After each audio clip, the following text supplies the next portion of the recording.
All right, everybody. Good morning or afternoon/afternoon, depending on where you are in the country. It's me, Sonny Clark, the hardest working man in sports radio, as we're here on our Sunday morning/afternoon tradition that continues on here into our 15th year on the Couch Potato Sports Show. It is that time. We've been on a little break, lots of work that I'm doing because I am the hardest working man in sports radio. But here we are, all set and ready to go for a day of good stuff. And let's just bring him on in. He's in his vehicle. Wobble, baby, wobble, baby, wobble, baby, wobble, yeah. Wobble, baby, wobble, baby, wobble, baby, wobble, yeah. Wobble, baby, wobble, baby, wobble, baby, wobble, yeah. And we finally found. Well, we're working on finding the plaque. We're finding the tile. We got your. I meant to send it to you. I gotta send it to you. The plaque, the thing with your name on it, with you being the wiener of the Pick'em League. How you doing? Good morning. Well, afternoon. Well, let me just say this. I have until at least 1 p.m. I'd have had a little bit longer, but you have like a 30-minute intro to your show, so, keep this thing going. What can I keep things? Oh, gotcha. Good morning. By the way, you just had a wrestling event here just recently? How'd that go? That's it's been a couple weeks, but yeah. It was all right. I mean, my team won, of course, and we're looking forward to August 10th in Coppell, Texas. Hopefully, we do what we got to do there. So we'll see what happens. That's over at the Sports Garden, right? Over in Coppell, Texas, right? That's where you guys are doing that? Right. By the way, how's that venue working and everything as far as that was concerned? That was one of the first, if not my first, with Sword Championship Wrestling that we did. And I remember it well, but how's it working for the new venue over there? We've only run like 1 or 2 shows there since we've been back. I don't like the entrance very much. But then, of course, I'm doing commentary as well, so I just slide from the commentary right to ringside. So it works better for me now, I guess. But originally, if I'm coming out with my team, the entrance is pretty much like it's just like one step. So it is what it is. But it's pretty good for a fat guy. We don't want to move too much, so that kind of makes it very. I've lost 20. I've lost 20 pounds, sir. I am slowly but surely losing all this crap. So gotcha. All right, watch out, losing weight. So that's always a good thing. So now that being said, of course, that's the name of this show. Catch us usually on Sunday 9 to noon during the NFL football season, which, by the way, is around the corner. Your Dallas Cowboys, they are dedicated. They are all in. They are, ready to go, but yet they got not 1, not 2, but 3 guys this football team needs to freaking take some attention to, and they have not done it yet. And I'm going to ask you, since you are the one, the only, the Podfather, what the hell is going on in Dallas to where they cannot take what I would say it probably take in reality, about 75 million and just go ahead and spend it and get these guys into camp. What the hell's going on? Because it's going to take a lot more than $75 million to sign all three players. In one That's year, though, that's all I'm saying. yeah. That's the problem because first of all, your quarterback who's not won a big game, one his his agent is demanding him to be on par with the rest of the league. As we've seen, the rest of the league, they're paying their quarterbacks pretty well. Mm-hmm. Okay, and got me in. I heard him in a press conference, and he says, "Well, it's not up to me." I'm Mm-hmm. like, yeah, it is, but the thing is that if it's agent and team driven, it's not up to him, right? So, CeeDee Lamb, they sent him a contract recently, whether or not he signs or not, it's a whole other issue. But then you Right. got to deal with Micah Parsons and what his value is. Again, remember, you're not paying running backs, and you're not okay, and you're not paying running backs. If you're going to donate, if you're going to pay three players 2/3 of what you can pay the rest of the team, that's a problem. That And I is. got this for you. In signing Dak, CeeDee Lamb, and Micah Parsons for the contracts they want, that takes up Mm-hmm. the NBA where you just pay a penalty fine for being over the cap. This is you are stuck to the letter of the law here. That's why this year is a make or break for Dak, which I think he will not. I think he'll break. Um, of course, McCarthy's out after this year. So, I don't know how glued in they are with Trey Lance. From what I've heard, he's a dink and dunk passer, and the only thing he has going for him is his legs. And at 6'4", that's a rare anomaly. But if Jerry Jones, who by the way just won his paternity suit at age 81, God, the world we live in. But Wow. uh, if quarterback of Patrick Mahomes, his words, not mine, is kind of what he sees in Trey Lance. Tim Cowlishaw asked him during a press conference, it's weird. You've had this revolving door of coaches go through here, Mm-hmm. yet you stayed the same. Steven stayed the same. Everybody in the front office stayed the same, except for the coaches and the players. Why is that? Mm-hmm. And Jerry says, "Well, we signed the deal with the city that I was going to be the. I don't remember signing anything, you know. Mm-hmm. And by the way, 28 years of mediocrity, nobody signs up for that.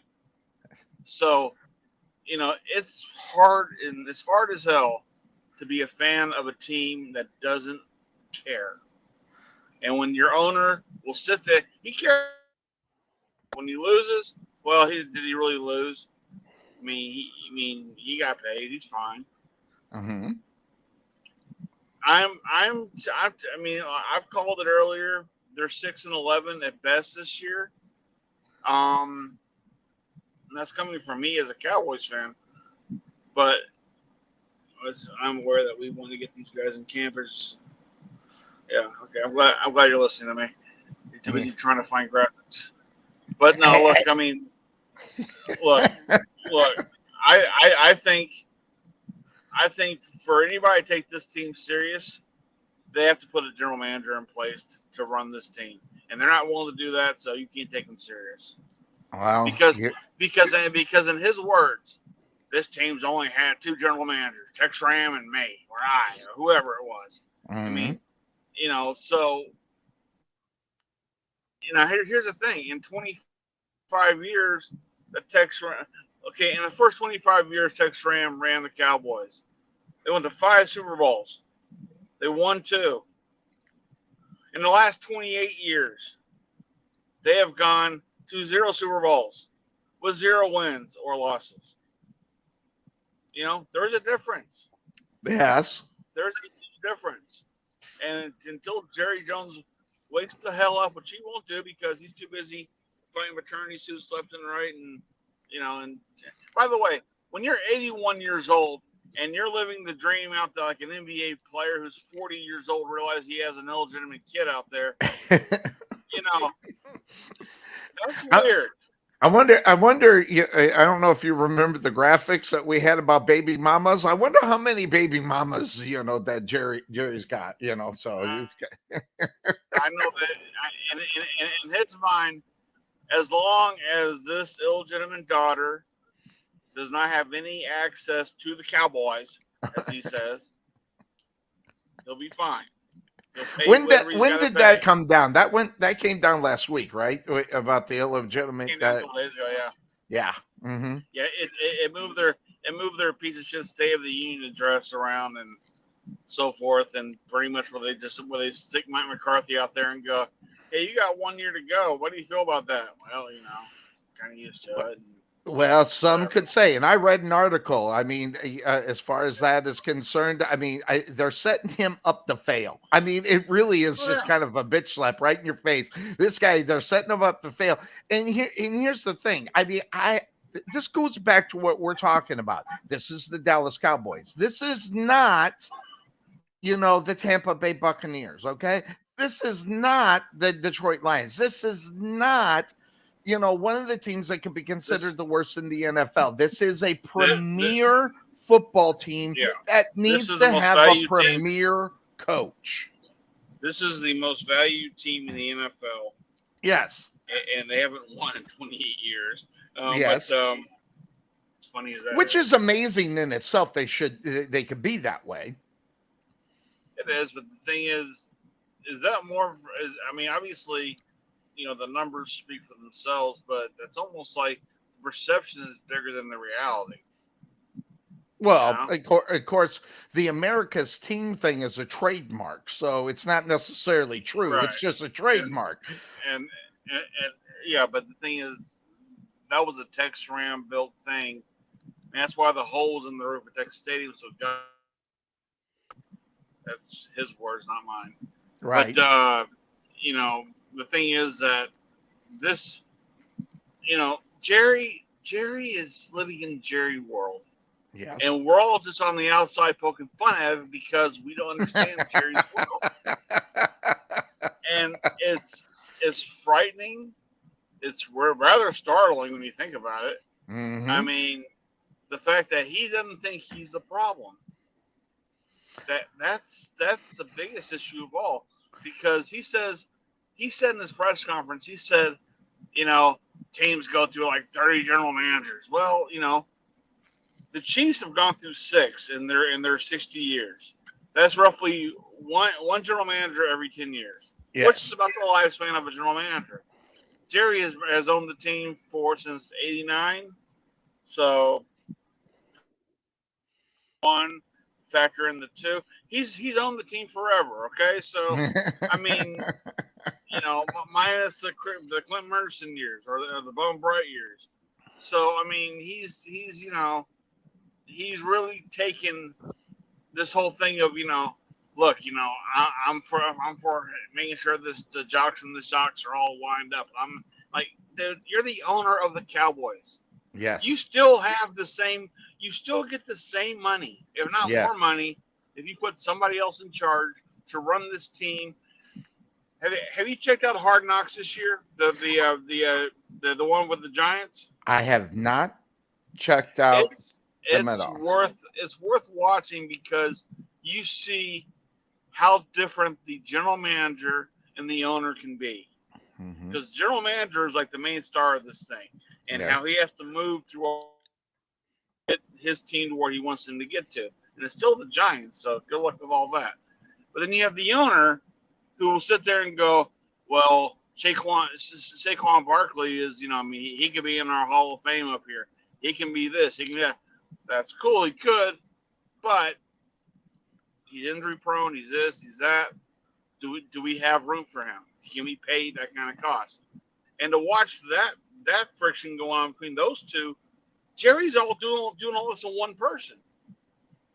I don't Is think that Steven. true, or hold on? Let me just jump in. Stephen Jones is also a big portion of this. I mean, let's be honest. Him and I think that's his son, are trying to put it together. Do you think that they don't have conversations back and forth with each other, or you just think They Jerry's they making the decisions without talking to they anybody, and that's a legitimate question? they might have the final say. Jerry Oh, does. well, yeah. Well, you go back a couple of years. Jerry Jones was asked this, if he had a general manager that kept doing this, would they fire him? And he said, yeah, of course. But when your owner is the general manager, you don't fire yourself unless you want to go someplace else. And that's the problem. Jerry seems to, and listen, you and I both know what this is all about. He wants to have his name on the on where he's made all the major decisions in order for him to win a championship. It's an ego thing about Jerry Jones when it comes to the championship, when it comes to the Super Bowl. And right now, he hasn't been able to put it together for the last Look, 28 years. But you also got to look. remember, just really quick, you also got to remember this was a regime from the Tom Landry and moved into a Jimmy Johnson era that was smooth. That transition was smooth, except for the fact that they did get Tom Land got rid of Tom Landry. But they kept it going smooth. And then after that, with all the hires outside of Bill Parcells, has been, lukewarm crap at best. So this is what you But get when you got that guy running the team. I get you. one thing though, and this is the one thing that he will always hold over every Cowboy fan out there. He said when he fired Jimmy Johnson or Jimmy Luck, however you're going to put it, I can get one of 500 coaches to come take this team to the Super Bowl. And Barry Switzer got a ring. Yes, That is the problem. that is Because he did it once, the he illusion. thinks he can do it again. It's illusional.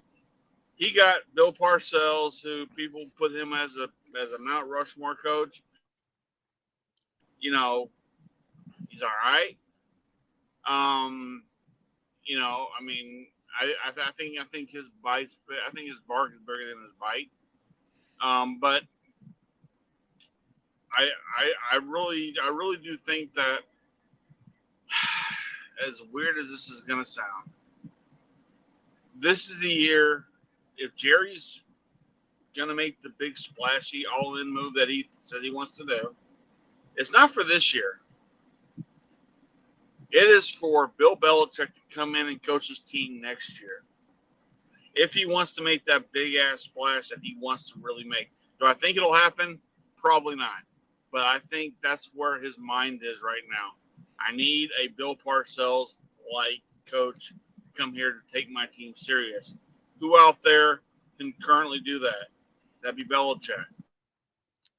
As weird as that is, I don't think Belichick would want to give up that much power.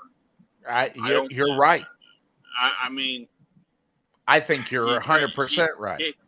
he turned down the Atlanta Falcons because of the limited amount of power he was going to get there. What do you think he's not going to get for the Cowboys? Yeah, It's the same thing. Same thing. Bill Parcells walked into. He walks in. Me and Jerry, we're going to talk all the time. We signed who again? Terrell Owens. Yeah. Really? Okay. Well, we got the player here. Great. So it's I'm excited. Football season is started. Yeah. Teams are in training camp. We have a lot to look forward to. And the best thing about this kind of show is that because we do football picks, we're not just picking one team. We're picking everybody. Yep. So we have up there. I'm interested in what Houston's going to do this year. I'm interested in what the Browns are going to do this year. I'm interested in if the Chiefs can three-peat. I'm interested in all this stuff. So the fact that Cowboys can suck all the hell they want to this year, and you should be used to this because you're a Jacksonville fan. You have the rest of the league to look forward to, right? I want to see. I want to see all the confusion up there in Pittsburgh between Justin Fields and Russell Wilson or whoever's up there. I mean, I want to see all that stuff, how it all combusts and blows up in front of everybody. I want to see what the hell the Washington Commanders are going to do if they're going to get the Redskin name back, if they're going to have a team to put on the field that's worth a shit. I want to see if Jalen Hurts can do it all over again, or is he hit is he already hit kind of the peak of his career? Now he's kind of on the downside. You know, how the Niners going to rebound this year? If Brock Purdy is a flash in the pan, or if he's the real deal. There's a lot of stories going into this year that I am so looking forward to seeing and talking about on this show and getting into everything else. I don't have to worry about quote unquote my team, the Dallas Cowboys, and how the hell they're going to do because, as I already said, they're going to go 6-11. So I have a lot more to look forward to. Plus, the fact I plan on going back-to-back championship years for myself, winning the Pick'em League. Yeah. So as hey, it happened once, it can happen again. Hey, so, you never know. You never know. Speaking of that, speaking of what you were talking about just a moment ago, right here is Justin Fields is getting the first team reps. Right now, Russell Wilson injury kind of going on with the calf tightness. So Justin Fields is getting some work now. This is going to be an interesting when we get Bryson here to start talking about the Sears. We haven't heard from Bryson in a while. I want to hear what he really thinks about what's going on regarding this football team.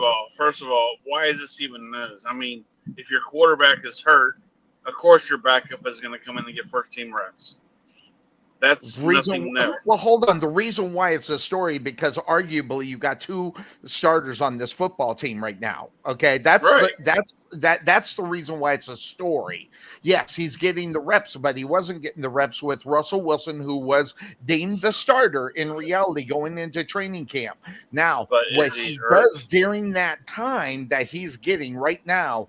Will it be enough to elevate him to that starting position for the Pittsburgh Steelers? We'll find out because that's going to be a very big situation. It's so hard during training camp because you got to have real life games to figure out how he's going to be able to throw into guys who don't have who have the same jersey on. You know, it's harder to tell in training camp when there's no pads, when there's when they're all doing light work right now. It's not the same NFL that we grew up with. We all know this. So, you put them in a live game with the first team and each one interceptions, things will change. Then again, Russell Wilson might be, for all we know, they might have gone to the camp and the coach center going, damn, they're the same damn player right now. Exactly. We don't know. So, I mean, if they're the same damn player, we have to pick one.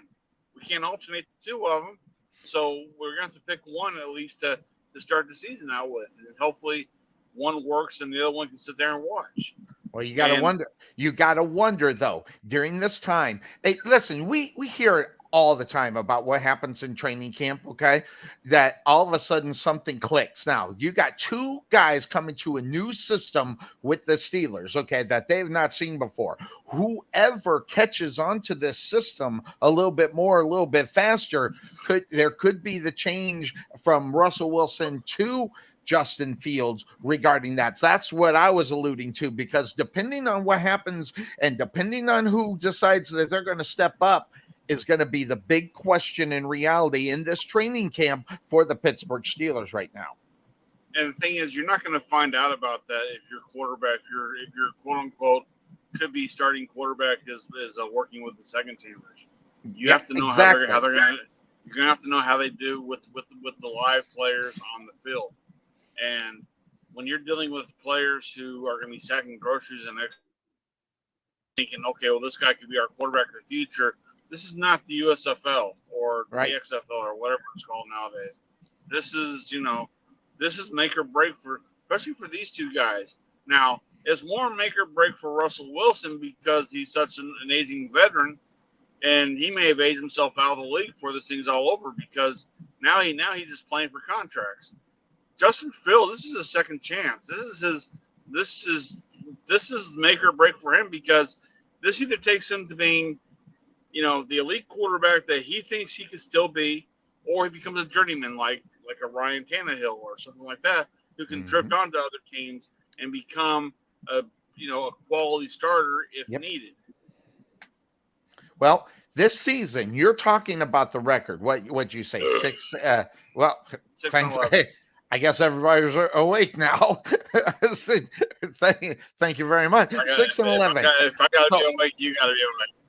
okay, so that being said, with the fact that Dak hasn't been signed yet, okay, this is a big story, and I'm telling you right now, there's something going on in that front office. The reason why they haven't signed him, and I'm going to tell you the reason why. If they get off to that horrible start, which is what you kind of predict, we're going to be talking about where could Dak Prescott land.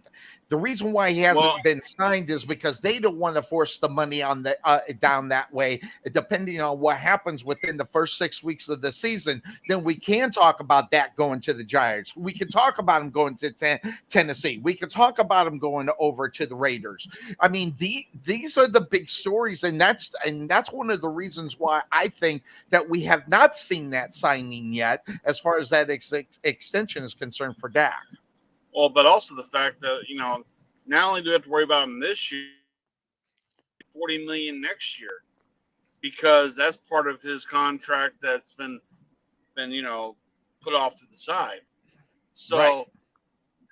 You're dealing with money you can't see right now that's going to go into effect next year over a player who doesn't have a contract going to the next year. So you can't really trade him. He has a no trade he has a no trade in his contract. You can let him sit out. Does he have a no trade?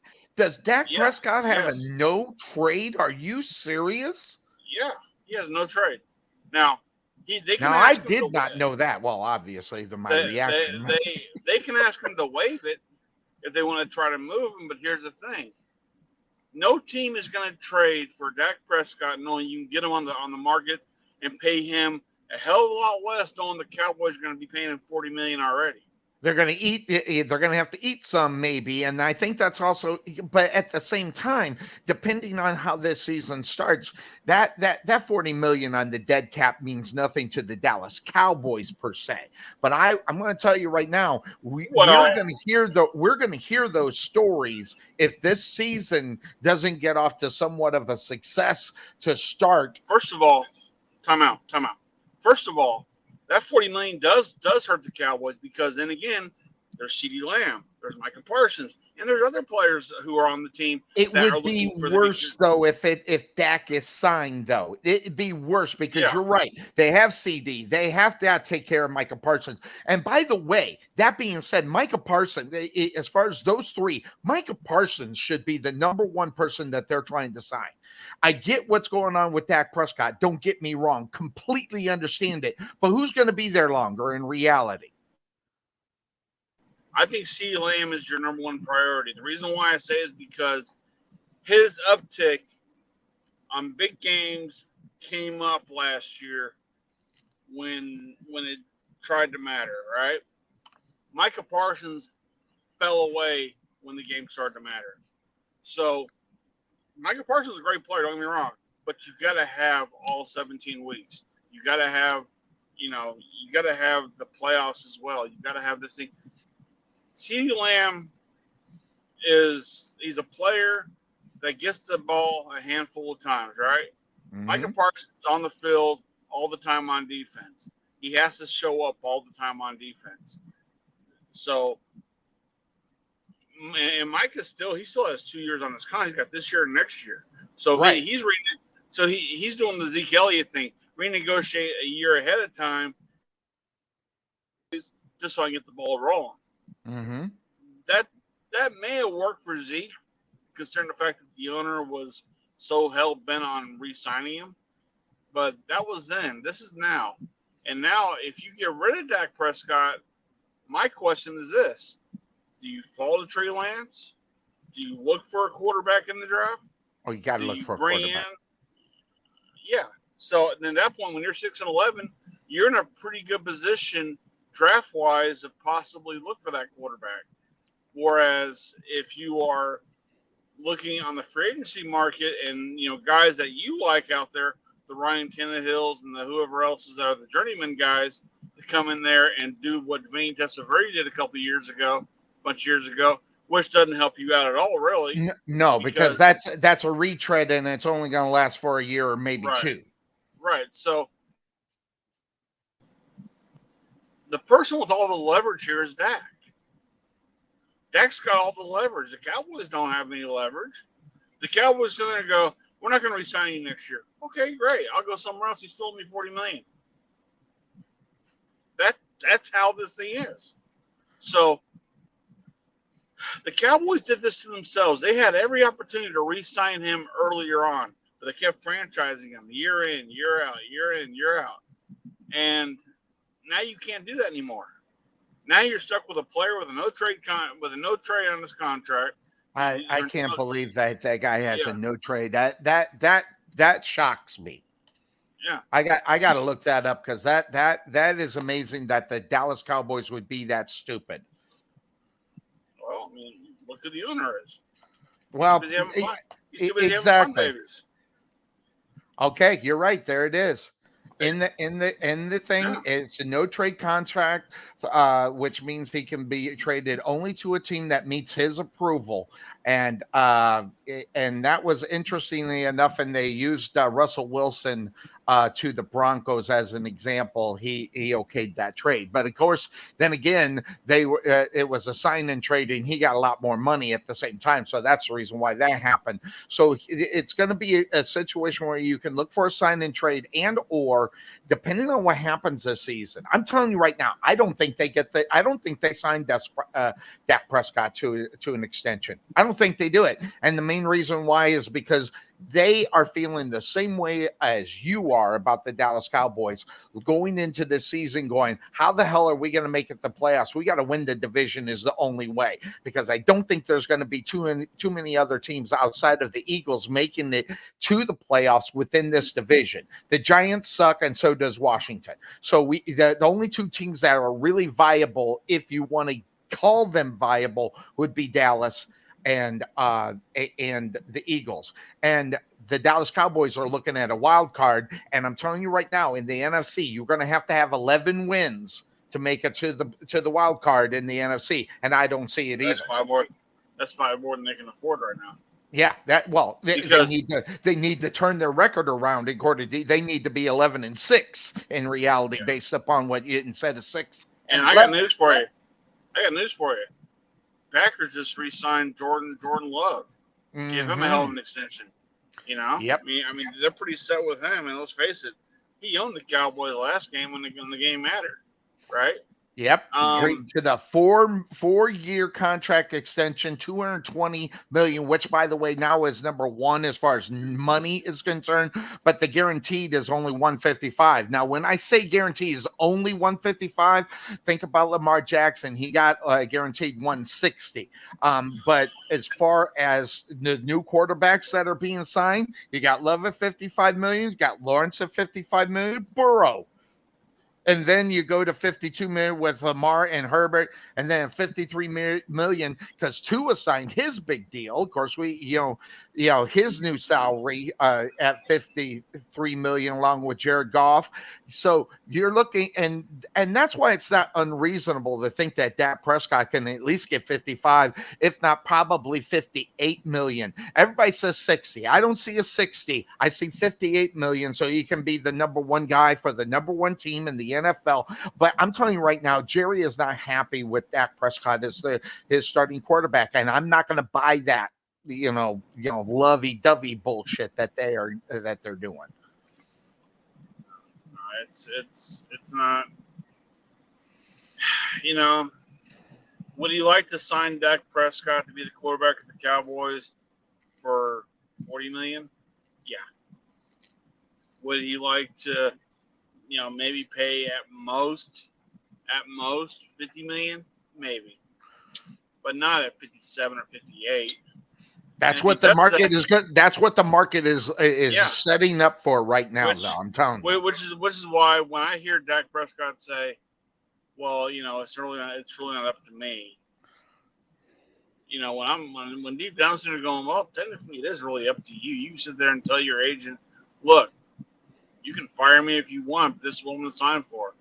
Listen, he isn't going to fire anybody. He's the one that got the biggest contract signed when he signed his last extension. That agent is going nowhere. I know. Sonny, shut up. I know. I'm aware. I know who Dak Prescott is, so I've had to watch him very much. Look, he has been coddled very much, and he plays the interview game so well. Pass the Absolutely. buck on to somebody, pass the buck on to somebody else, take responsibility when it's really on me. But at the same time, what I cannot control, I will not talk about. Right. And that's his game. That's why he's a smart quarterback in front of the press. Absolutely. Kind of what Troy Aikman was. Troy Aikman didn't tell you a lot in his interviews as a player. Now as a broadcaster, he's great, but Hmm. as far as like as a player, it's all well. We'll just have to be part of the team and type thing. Learn how to do your interviews type thing. Absolutely. So Yeah. I mean, but go back to Bull Durham, when they're on the bus where he's teaching them how to do the interviews, yeah, from the vet to the new superstar, how they're going to do it. And listen, he has mastered it and he is great. And I will tell you that. And that, listen, I'm going to just throw this up here. Tua, looking at his numbers, okay, and what he's getting, look at what he is doing with the number one wide receiver. He's throwing over 4,500 yards. Not too many NFL football teams are doing that right now. Tyreek Hill, 1,799 yards. Okay. Listen, I'm telling you right now, with Tua making 55 million, Dak Prescott's going to get more. Because let's just be honest. And I don't know if you want to admit it or not. Dak Prescott's better than Tua. Okay, it is just the way that it is. Could you imagine a Tyreek Hill on this football team? Dak Prescott be the MVP. yeah. I'm telling you right now, he would. Um, and that's what's. And by the way, just to let you know, that's what's lacking. It's the superstar ability at the wide receiver. CD Lamb, you can say whatever you want about him.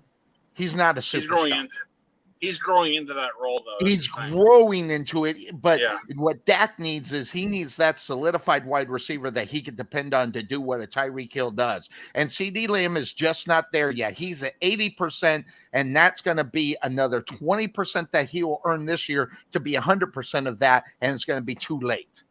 I'll do you one better than that. He needs a solid tight end. He needs a Jay Novacek style player. Okay, just to move the ball down 8 yards, 8 yards on a third. He really needs. So you know, receivers can find them. I mean, Brandon Cooks and CeeDee Lamb can find themselves open eventually. He needs an underneath tight end to sit there and open the offense up for him a little bit. He also Did needs a they solid re-sign running back, Brandon which Cooks? yeah, yeah, They did? Awesome. yeah. That's good for them. But the thing is though is that they need a solid running game. Do they have that with Zeke? We've seen the tail off. And bringing him back for whatever you brought him back for. He says he's hungry, but then again, how hungry are you really? If he keeps doing this shit this year, after only having one touchdown, I'm gonna start throwing shit at my TV screen. Yeah. So I'm glad I work on Sundays now. But I heard Dallas Cowboy fans are buying the crappy TV to set by the nice they're buying TV, so when they get mad, they can break the bad TV, this old TV. That's what I'm hearing. listen, I just hope I sit at the post on Sunday where I'm by the computer, so I can kind of keep check on the wins and losses. So if things get out of hand, I have to really go out of my way to break something. I'm on company time doing it, so that's all I care about. Week number 1 in the Pick'em League is going to be a very interesting week. I'm telling you right now, The first because three, the of first 3 weeks are always the hardest. yeah, Always the hardest to pick. absolutely. And a lot of time it's make or break for you as far as getting to the end as well. So it's really Maybe. kind of nice. Well, no, if you get off to I, a rocky start, that's your ass. I got off to a rocky start last year, Yeah. and then because you were ahead of me there for a good couple weeks I was until in the lead in this league for 13 weeks. making dumbass mistakes and picking, upset after upset after upset, and No, then that was 2 years ago. I did not do too bad this year. Let's just say it's been better than what has been for the last 4 years. So watch out. Who knows? Maybe I will get better at this. I'm not sure. By the way, Jordan Love, we were talking about him. We were talking about stats. This is what he did. I want you to. This is the reason why he got the money. Okay, the last games 9 through 19, okay, is where he got this money, okay, because he wasn't doing. Listen, he wasn't a bad quarterback from week 1 to week 9. That's not what we're saying. This is adequate. This is where you see a rising star from 9 to 19, and that is what so far the Dallas Cowboys has not been able to get from a Dak Prescott, is the rising star to be a superstar, to be on top, to be considered one of the better quarterbacks to ever play the game, which is what a Dallas Cowboy quarterback actually is all about. oh, listen. This year, I'm using the scientific method of the John Madden game, and not just kidding. No, look. To be honest, Dak Prescott, if you know, he knows how important this year is Yes. for next year. Yes. Okay, it behooves him better to have the best year he can possibly have, so it opens the doors up. Because not that this will happen, but let's say a miracle happens. Okay, Okay. let's say the Dallas Cowboys go to the Super Bowl and they win it with a quarterback that does not have a contract. Oh, no, no. Yeah, listen, if he's going to have a good season, he's going to be re-signed on the contract No, by no, week no, 7 or 8. I'm telling you right now, if they no, have a good season, they got to. no. Okay, but I'm saying right now, week 7 or 8 is still too early because he's always good around week 7 or 8. It's weeks 12 and 13 you got to worry about. I Okay, get it's, what it's you're it's saying. towards the end of the year you have to worry about. So I'm just saying. Let's say he goes. Let's say Jerry goes up to him right with week 15 of the NFL saying, "Look, you've had a very good year this year. I want to pay you what you think you're worth." And Dak says, "No, I'm gonna play the free agency market. See what happens." And in the meantime, let's say a miracle happens. Like I said, not that it will, but let's say they go to the Super Bowl. He wins the Super Bowl. Let's say let's go. Let's throw that all out there. What would his worth be He'd get now the going into 60. free? Now, what would his value be? Be well over 60, because they'll look at him and go, "This guy bet on himself. He won. He took a championship back to Dallas. If we take him, they're not going to do it again next year because they got to start all over."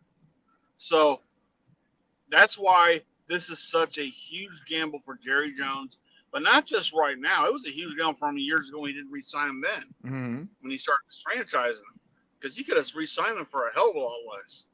So, he could have re-signed him back there for like $47 million. That's a bargain now compared to what these players are getting paid. Absolutely.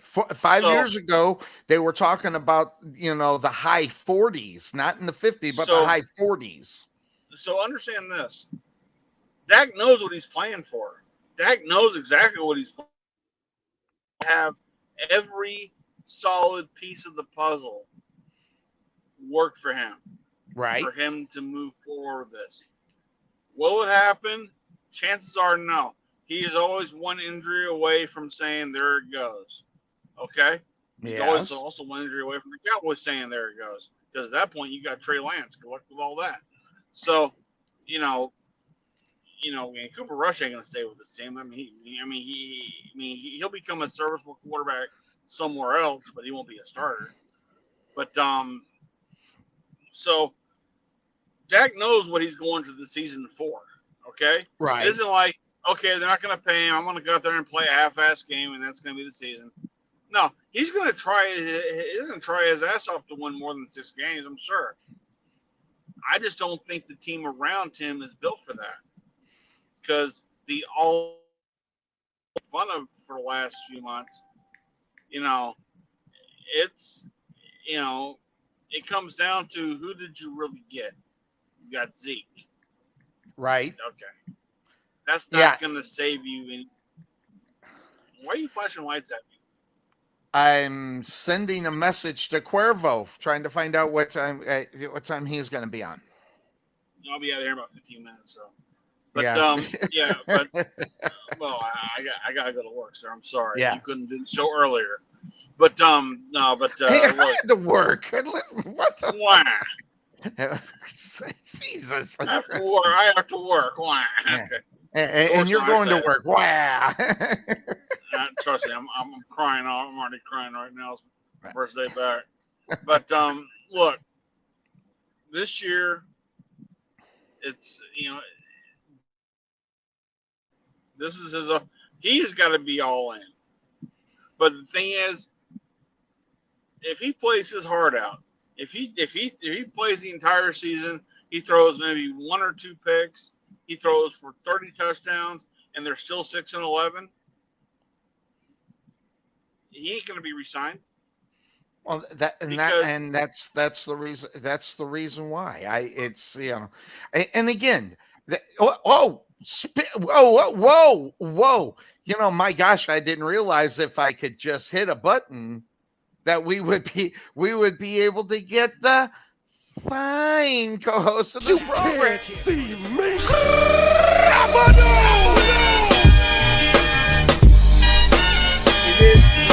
On a Sunday morning, Sunday afternoon, I guess is what it is. There he is, Cuervo. Good morning.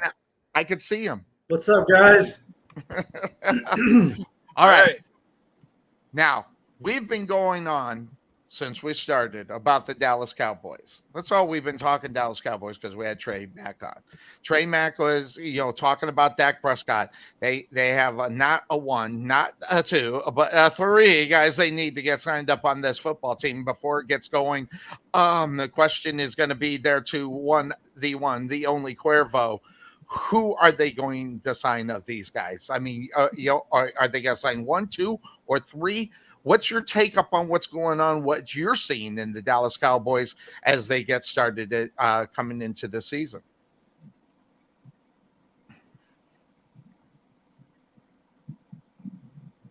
Is he frozen? He's frozen in time. I think he's having a hard time hearing us, I think. Or the lag is really bad. So I'm gonna throw this back and see if he can he's probably gonna have to reboot is probably what's gonna have to happen. So if I take him out, he'll see that he probably needs to reboot. But that being said, this is that year. It's the make or break season for the Dallas Cowboys and what's going. Oh wait, I think he might be moving around. Are we there, Cuervo? Are you there? Yeah, I'm here. Can you guys hear me? Yeah, you're lagged pretty good right now. Let's see. I wonder if I should switch laptops then. I'm wondering if you should. You might want to roll through that if you can, because it seems like you're about a 6-second delay, which is usually only 1 second. So if you could do that, that'd be wonderful. Yep. All right, cool. We'll see you up on. You bet. Yeah, lots of lag. So once you check into the new computer, we'll get you there. Okay, so we're gonna get him back. All right, but make or break season for this football team for your Dallas Cowboys. Like you said, it's a little bit more interesting for you now, being the defending pick'em champion. That you just can't just look at the Dallas Cowboys and what's going on, and where they're going to be. Moving forward. Well, hi Sheila. Okay, you're gonna knock shit around. Just go lay down. Good Lord, I got to move the keyboard. What the hell's going on? We got a co-host we can't hear. We got you moving shit around. What the hell? I got the dog moving around. Decided he wanted to come in. All right, so I thought that'd be the most. I thought me doing this in the car would be. Well, you've been parts fading in now, but I've been catching what you're saying, so it's good. But so the Dallas Cowboys, you don't think are even going to make the playoffs this year is basically what you are saying, because the 6-13 is not going to happen. So that leaves the NFC East. Who do you think are going to make the playoff? Who you think? Well, we're going to talk about we're going to start doing the division breakdown 2-a-days starting next week. So maybe we shouldn't talk about this right now. We should Yeah, that's probably fine. talk I about can that. wait till next week. Yeah, we'll work up on that next week as far as where you think well, you already kind of know what you think about Dallas Cowboys, but the rest of the NFC East is going to be interesting. So, Yeah. but definitely. So, the Dallas Cowboys, tough football team, season about ready to happen for them. But interestingly enough, you mentioned, I'm going to put it back up. Let's just say, do you think the Titans, the Giants, or Raiders are actual landing spots for Dak Prescott?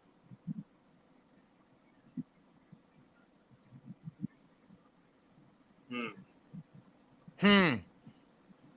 Hmm. Well, again, are they willing to take on the $40 million additional? Or are they going to Someone's charge going it to the to. The Cowboys? Raiders would be probably the closest to do that because they just throw money away. I have another team you should put in the conversation. Put in the Saints. Well, this was the only one that had the picture. Right? Yeah, I know. I see him doing more for the Saints than I do for these other teams. Maybe Tennessee would be probably the other. Yeah. There's quite a few teams that could use a Dak Prescott. There's no question. In my mind, yeah.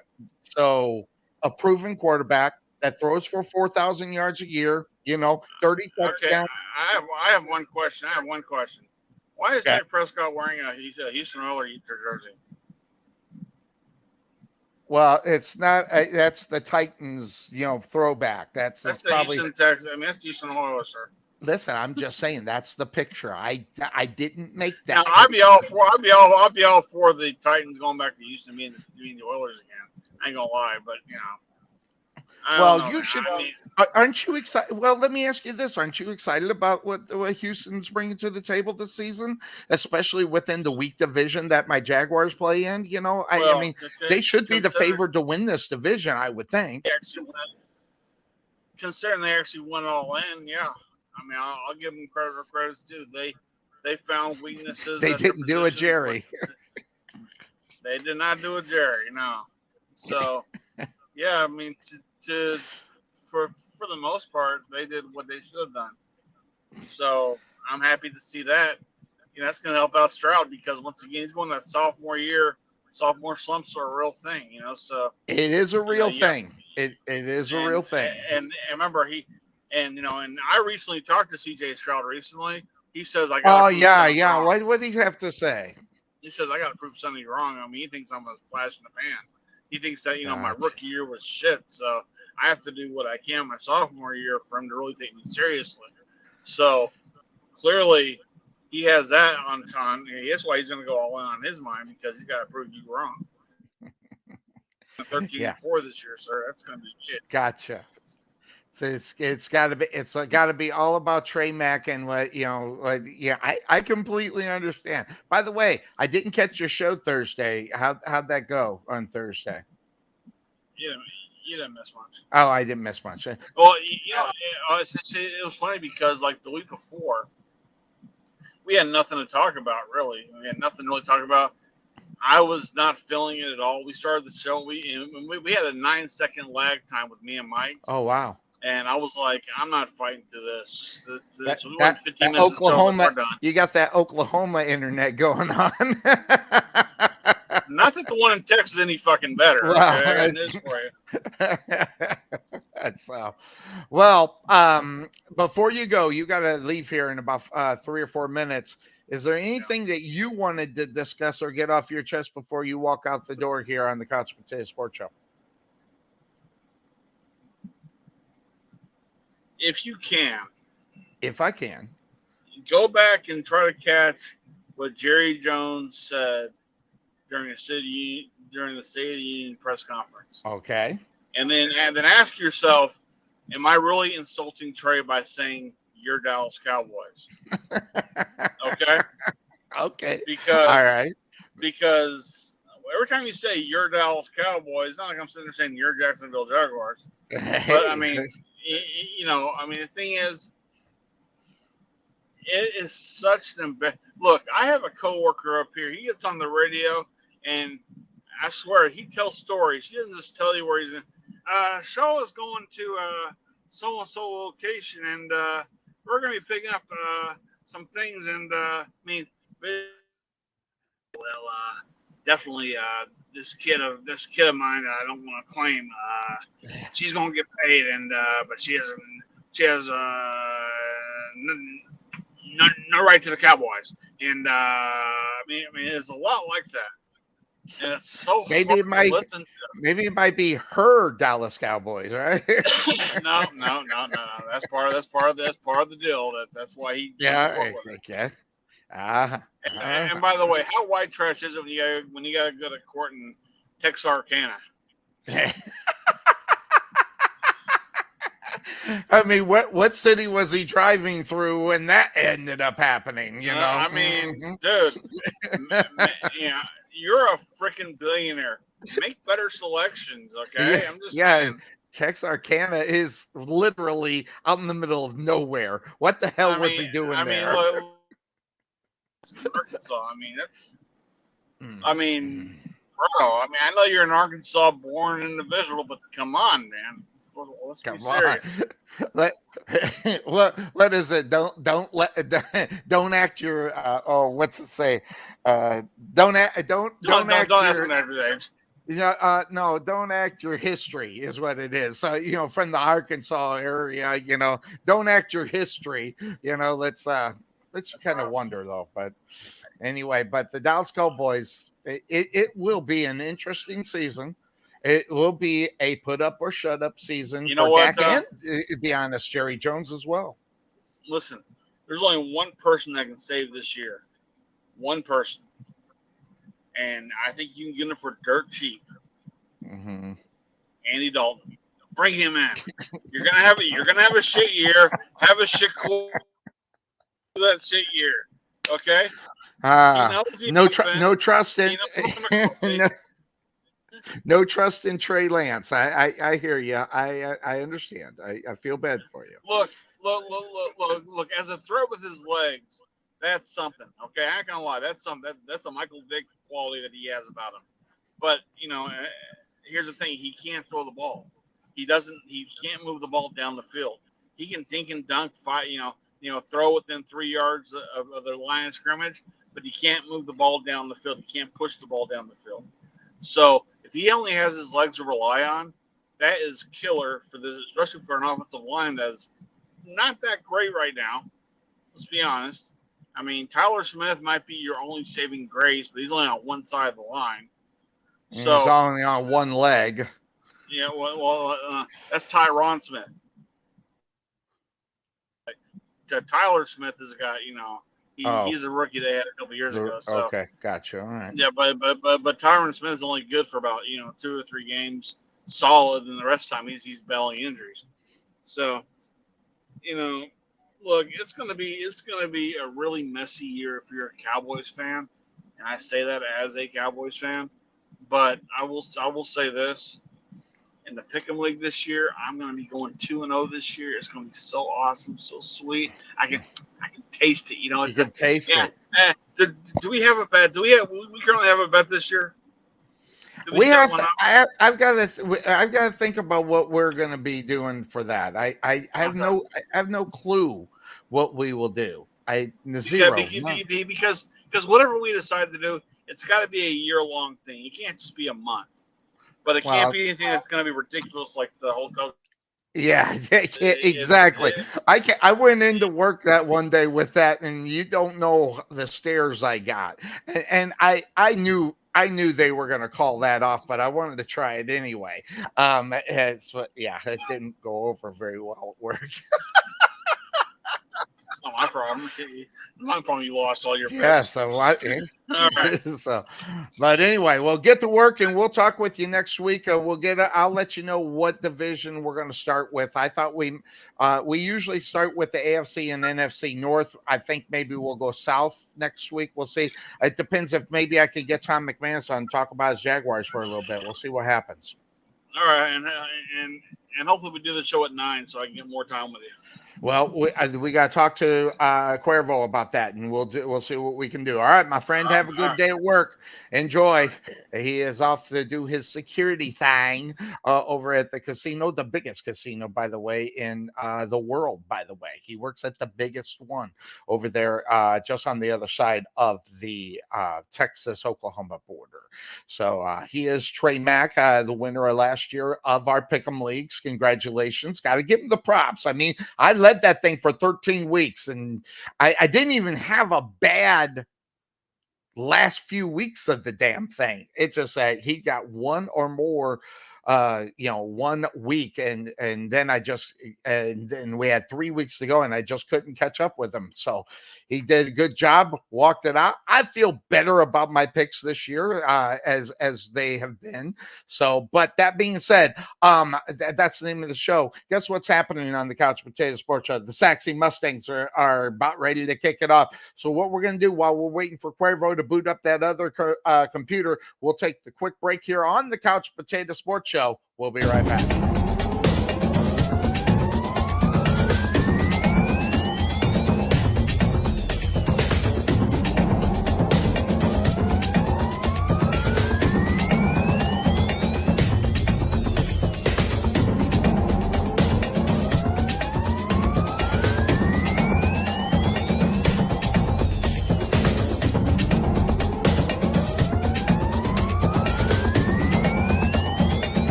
Hey, Ryan Reynolds here.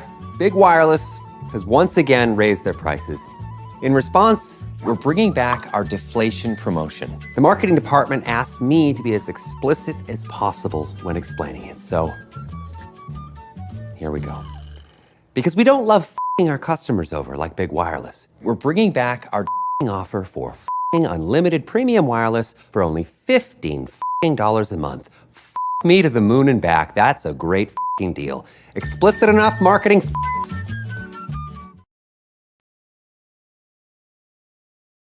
Stephen A, he's walking around like just because ESPN has padded his pockets with some millions, he's walking around like he's us, like he's an athlete, like he got that kind of cachet. And then, like I said, mentioning guys that obviously I think highly of, talking about Dion and Shannon and these guys I come across with on a regular. That's not cool to be name dropped, you know what I mean? Because now I'm around these guys and I'm like, okay, well, how do they really feel about me? And how do they think about me? For him to go on TV and insinuate certain these things that I did X, Y, Z, and I'm desperate, that's not cool, bro. I'm not going to let that slide. And I told him, I said, yo, keep that same energy. You're going to call me a sorry and I'm pathetic, I'm trifling. If I ever come across him, keep that same energy. It's not a threat, but you're not going to use that platform to downgrade me as a person and what I've accomplished for your benefit, because you have a platform to do that. But make no mistake about it, I don't try to be no bad. No, nothing, bro. Anybody know me? I'm easygoing. I'm cool. I've kept my nose clean because I was raised the right way, bro. But you're not finna sit up here and try to bash me or attack my character in front of millions and sit on ESPN with your compadres or what have you and act like you bad and you this and that and the other. That's not gonna fly with me. But like I told him, keep that same energy. And I'm like I said, I'm not condoning no violence, but you're not finna disrespect me. You know what I mean? Hey, Ryan Reynolds here. Big Wireless has once again raised their prices. In response, we're bringing back our deflation promotion. The marketing department asked me to be as explicit as possible when explaining it. So here we go. Because we don't love f***ing our customers over like Big Wireless, we're bringing back our offer for f***ing unlimited premium wireless for only $15 a month. F*** me to the moon and back. That's a great f***ing deal. Explicit enough marketing? I'm disappointed in these guys today with this load management. First of all, we're not teachers. We're not nurses. We're not in the service.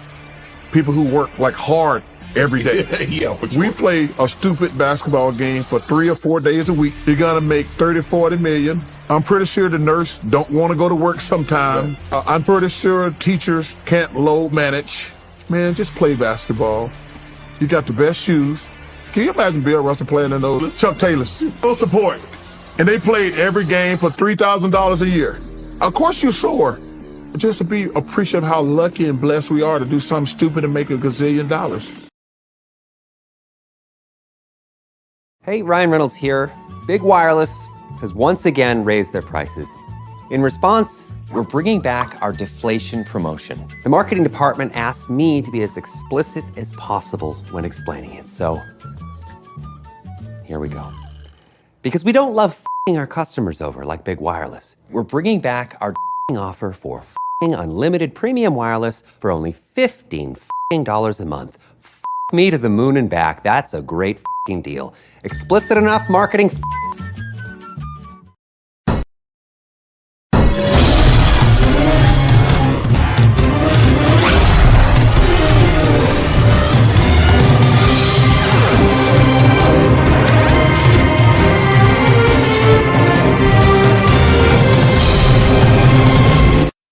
And welcome back into the Couch Potato Sports Show. It is me, Sonny Clark, the hardest working man in sports radio, as we're here on our Sunday tradition that 15 years, going into 16, after this season in the NFL, 16 years here on the Couch Potato Sports Show. It's been a wonderful ride. We're going to keep going until, heck, who knows if I'm going to, kick off and be right here still doing it 20 years later. Hell, who knows? We'll see what happens. But hey, this year, Saxy Mustangs, we're getting all set for that season, getting ready for our sponsorships that are opening up for that. If you are interested in the sponsorship for the Saxy Mustangs, make sure you come in contact with me. We will get y'all set and ready to go with some good commercials, and at a fraction of the cost. I would say less than around 10% of what it would cost you to do on the regular radio. Never mind production of your commercials. We'll take care of as well. So make sure you check in with me. We'll get that all said and done as we get started here for a new season here on the Couch Potato Sports Show for the Saxy Mustangs, and we're excited about that and getting ready our third season. So this is going to be really good. Let's bring him on in. Hey, there he is, Cuervo. How you doing? I know I can already. It's better. How you doing, my friend? I'm doing great, Sonny. How are you? I'm doing good. I'm kicking and ready to rock and roll. Getting into this now. We lost Trey because he had to go to work, and we got me because I got to work. So it kind of worked out really good for us as far as timing is concerned. That being said, the Dallas Cowboys are one of these football teams that we're gonna break down the Dallas Cowboys here in a couple of weeks here when we get into our two-a-days on the NFC and AFC East when we start talking about. But the Dallas Cowboys, one of these teams that have got a lot of problems. Back to what we were talking about, I wanted to get your opinion on it. There's not one, there's not two, there are three guys that this football team needs to get signed and ready to go. So when you take a look at these three, what order do you think is most important in reality going into the 2024 season? I mean, it's kind of a obvious question, Sonny. I think, and it's not because I think he's the best out of the three, but I think the most important one to pay first is Dak Prescott. I mean, he's the quarterback. He's the most important guy on the team. So you have to figure out a way to pay him first. I think second, believe it or not, I would say Micah Parsons is probably second because he's your disruptor on defense. And in today's league, Sonny, you need a guy like that is going to disrupt plays, get to the quarterback, put pressure, and create takeaways. CeeDee Lamb, I have nothing against him. What I'll say, though, is that as important as receivers are in today's game, new up and coming guys are showing up every single season. So Dallas can find somebody to eventually replace CeeDee Lamb in the sense of, well, he's a guy that we can go to. You might not be able to replace his production, but you have guys that, as long as you have the quarterback to throw them the football to, I think that's what's more important. And eventually you'll find a receiver that will make up for what you lose with CeeDee Lamb. And that's just my opinion. I fully agree with you on the CeeDee Lamb thing. He would be my number 3 if I was going on it. I was going Micah Parsons. And the main reason why, listen, if you believe Trey Mack and listen, a guy that is breaking down his own football team, he has them 6-11. Not 11-6. That wasn't backward. He has them at 6-11. And if that ends up happening, the Dallas Cowboys could be thinking about maybe a Dak Prescott on a different football team. Okay. Interestingly enough, there's been some movement on each one of the teams that we're talking about, except maybe with the picture here. We got the Giants, but I think if in the Titans, as far as the picture is concerned, Trey Mack seems to think that the Saints are a good option for a Dak Prescott. Don't necessarily disagree with that idea. However, Dak Prescott on a different football team, first of all, you need to find a football team that's going to pay him at least $55 million. You've seen the top signings. We'll talk about that here in just a moment. But you're going to have to pay this guy probably close to $58 million if you're going to grab it up. How much of that are the Dallas Cowboys going to be willing to eat at the same time? If they would eat some of it, I don't know. Biggest question, obviously, Dallas Cowboys and their quarterback position. And I will say, so I'll ask you, are there any other teams out there? I know of one that I think, that might be a perfect fit for him. But what do you think as far as if Dak Prescott does get out on that open market and with that no trade clause that he has in his contract, where do you think he could end up? Ooh, that's tough, Sonny. I'd have to go through the teams in my head, but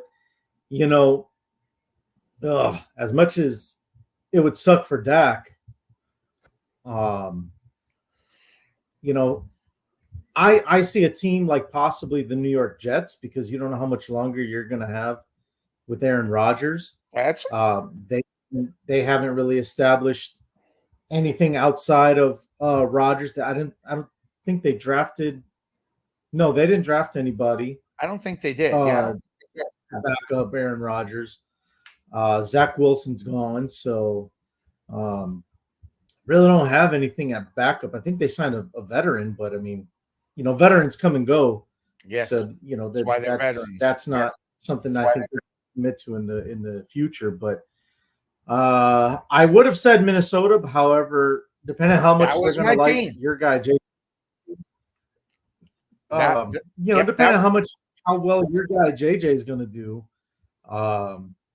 that they may stick with him for a while. Or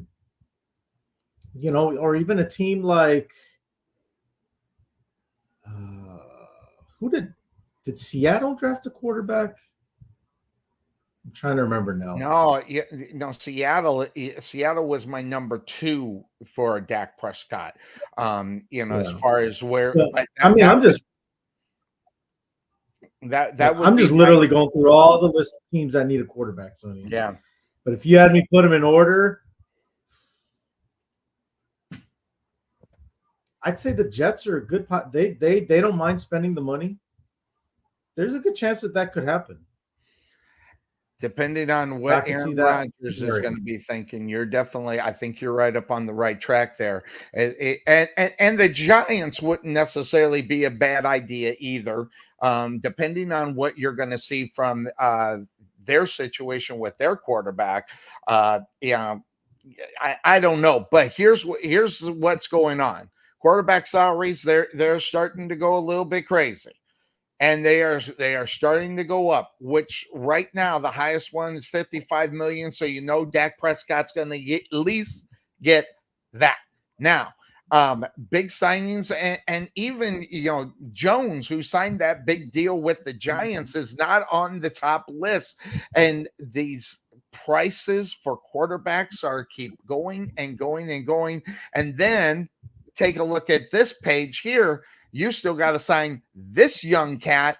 And if this is true, based upon what ESPN is saying, watch out for this. This could be a very, very big next 2 years for quarterbacks if they don't put that deal that they're talking about, a quarterback salary cap that they were talking about about a month back.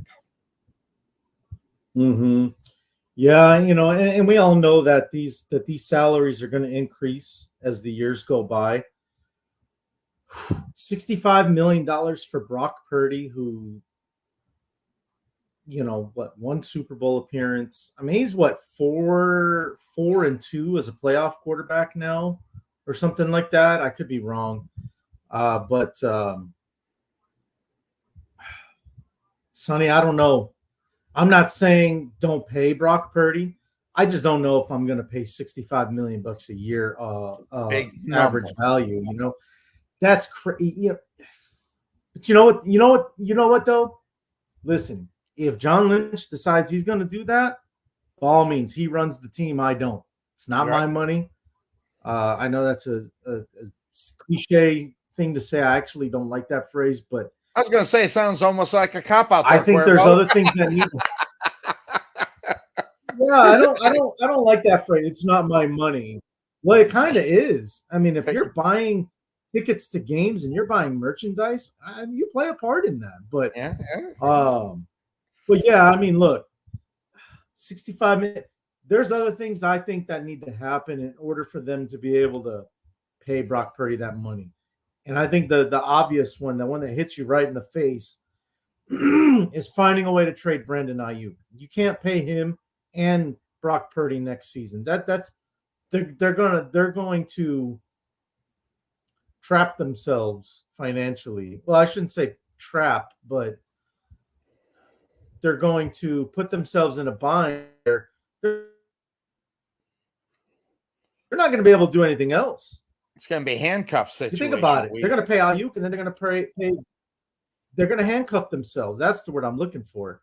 To the point that, George Kittle's probably going to have to be a guy that walks. They're not going to be able to pay Trent Williams, who's holding out right now. He's not even showing up to camp. All right. So those are two guys right there. I want to say Fred Warner's coming up on a contract soon. Yes. That guy might have to go. And you're talking three of your core players right there. So, there's going to be some decisions that need to be made. But I think, in reality, Sonny, it is all going to come down to this season, how the 49ers pan out. Can they make it back to the Super Bowl again? And if they make it back, can they finally get the job done? Or are they just going to let Patrick Mahomes get in their way every time? Interestingly enough, you say that. When you have things like Patrick Mahomes staring you down, okay, each and every year, that means other teams are just going to have to step up and become something that they're not right now, which is very hard, in today's thing, unless you're going to pay somebody that money. And it's always going to be hard if you're not going to be able to or be willing to pay the money that's going to be coming that way. And I don't know if they've got it enough to do it. But these signings that are going on, it's going to change the dynamic of the game as well, because as you said, you start handcuffing your football team. That means you're not going to have the extra $3 million you want to give to a Fred Warner in order to make them better. You're not going to have those other that monies that it's going to take in order for you to become that next level football team that takes you to the Super Bowl. So I thought I saw it that it was like they're 4-16 with all the new signings in the playoffs. 4-16, all these big money signings that are going on and about. Then you also got 4 Super Bowl appearances and 0 wins. Exactly. So, At some point, you're going to ask yourself the question, what are you going to do differently? Now, that being said, let me just throw this up. This was 2 years ago. Have you changed your opinion at all in a positive? I know I have not been the guy that is a Kyler Murray fan, but based upon the numbers and the contract he signed, which, by the way, he's not even close to being one of the top paid quarterbacks anymore. How long before we hear from this guy again? 2 years later, after getting all that money, becoming the guy, and now there's 8 other quarterbacks that are making more money than him. Do we hear from Kyler Murray a little bit more later? Or, I mean, if we do, it can't be the Dallas or the Arizona Cardinals, Cuervo. I mean, can the Arizona Cardinals, can you even think about the Arizona Cardinals paying somebody $55 million to be the quarterback for their football team? I just can't see it.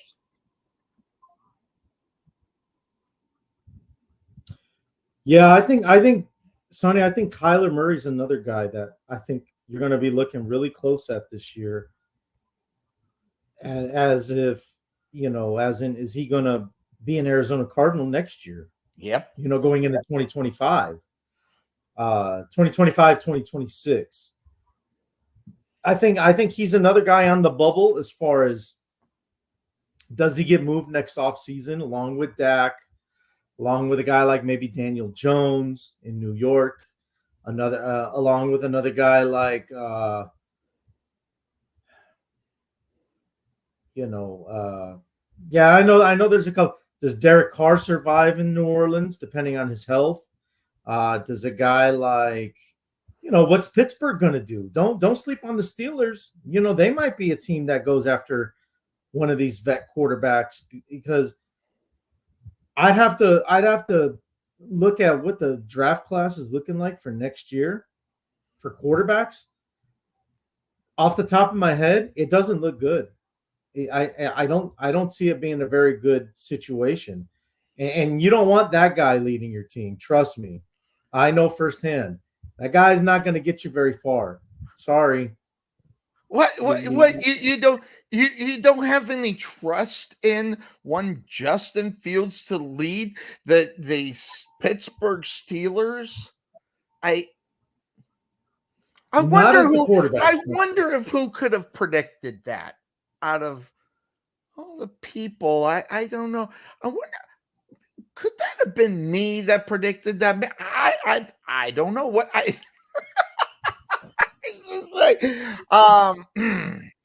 yes. And then, Sonny, every blind squirrel finds a nut every once in a while.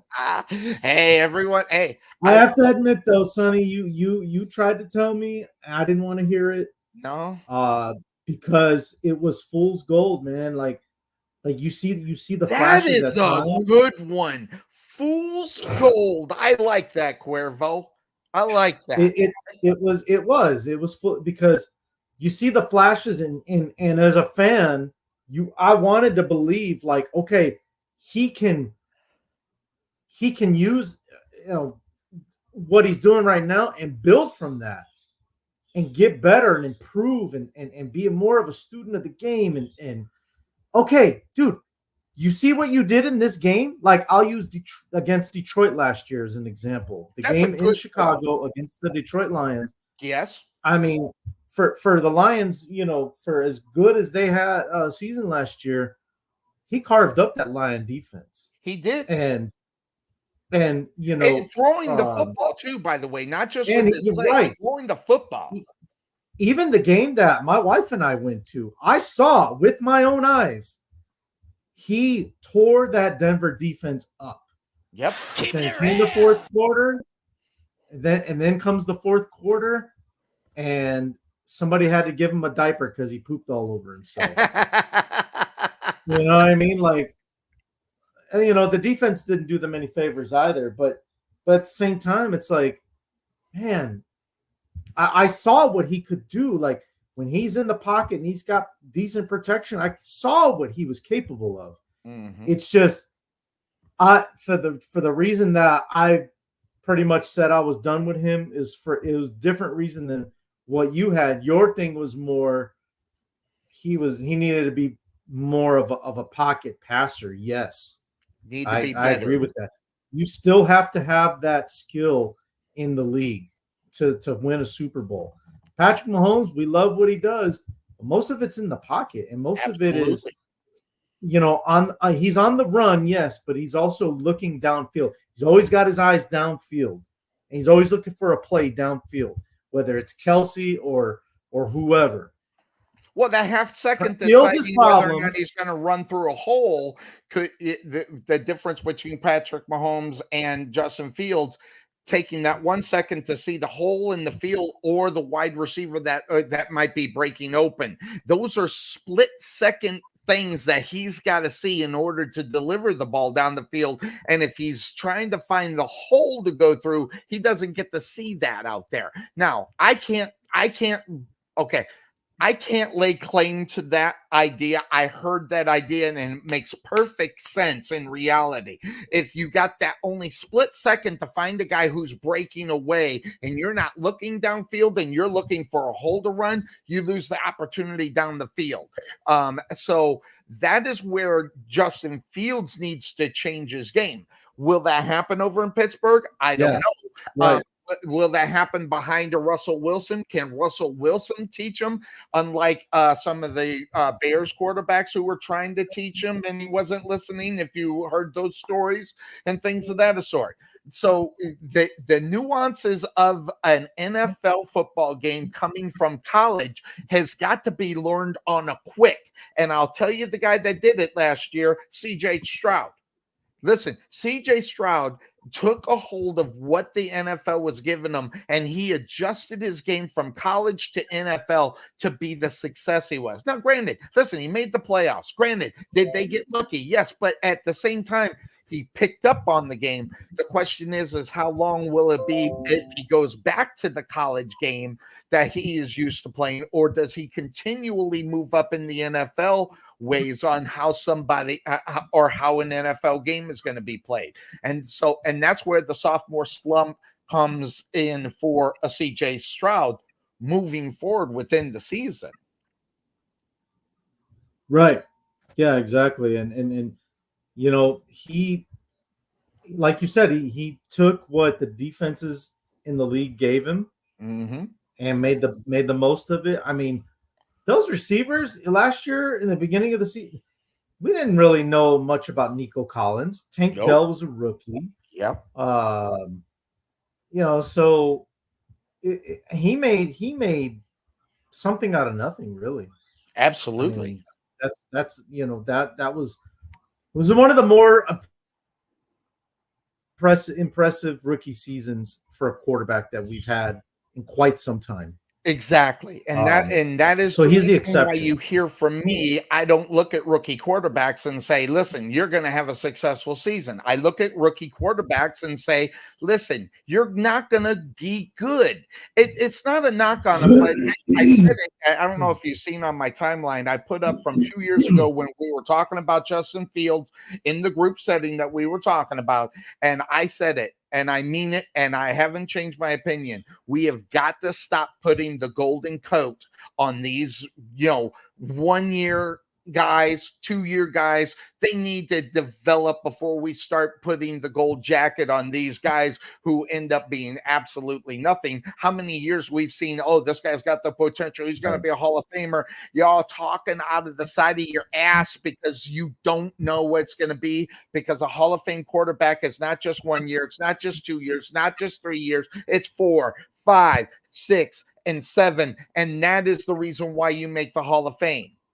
So you got to have some kind of longevity at your position to where you're stellar for 5 or 6 years, not just 1, 2, or 3. And that's the difference between Hall of Famers and just a guy, a jag. Right. And yeah, even if it's just 5 seasons, but if those 5 seasons are like impressive seasons and the guy, I'll give you an example. It's a pretty obvious one. If Patrick Mahomes retired today, is he a Hall of Famer? Absolutely. He's got 3 and he's only rings. played 7 years, Sonny. Yeah, but he has 3 rings. That's a Exactly. big difference. The result Exactly. of those 5 years is what makes you a Hall of Famer. What I'm saying, I guess I'm bringing I say that because I think a lot of people's idea of what a Hall of Famer is a guy that played 20 years, Yes. a guy that played 15 years, 16 years, 18 years. Like I need it I doesn't. need at least a dozen on a guy who is not as impressive as Patrick Mahomes. Sure, okay. I can respect that. 12 years, cool. What'd you do for those 12 years? Were you ever considered the best at your position? Were you ever dominant at your position? Um, that's what you And look if you for. were dominant, how many years were you dominant? Mm-hmm. Right. I, Yeah, I mean, look at how about Calvin Johnson? There's it's good. an That's example for you. that He guy. played That guy 9 was. years, right? Yep, But out of those 9 years, Yep. Yep.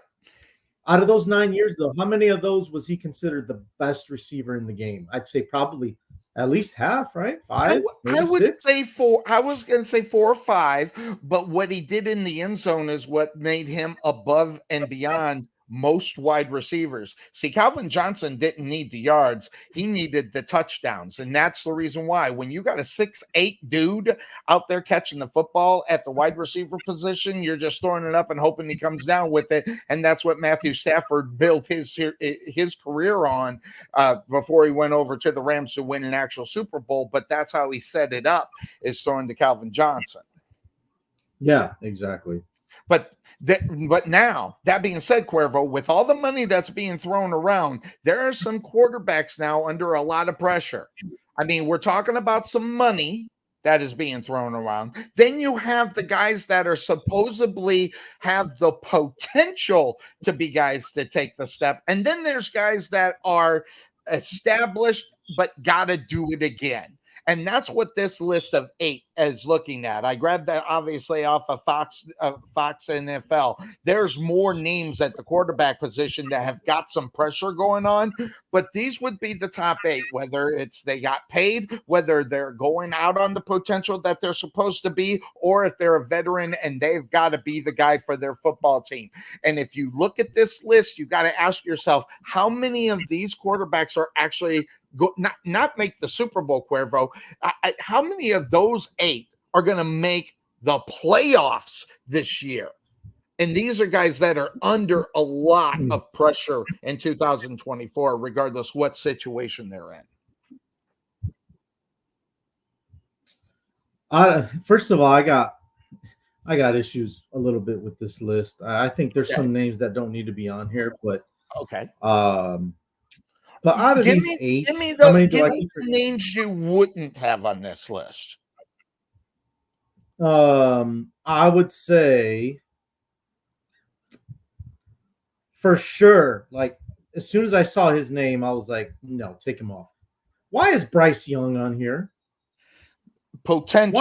Why is he considered number one draft pick, right? Being okay? And he's on a terrible football team. There's always pressure being the number 1 draft pick in there.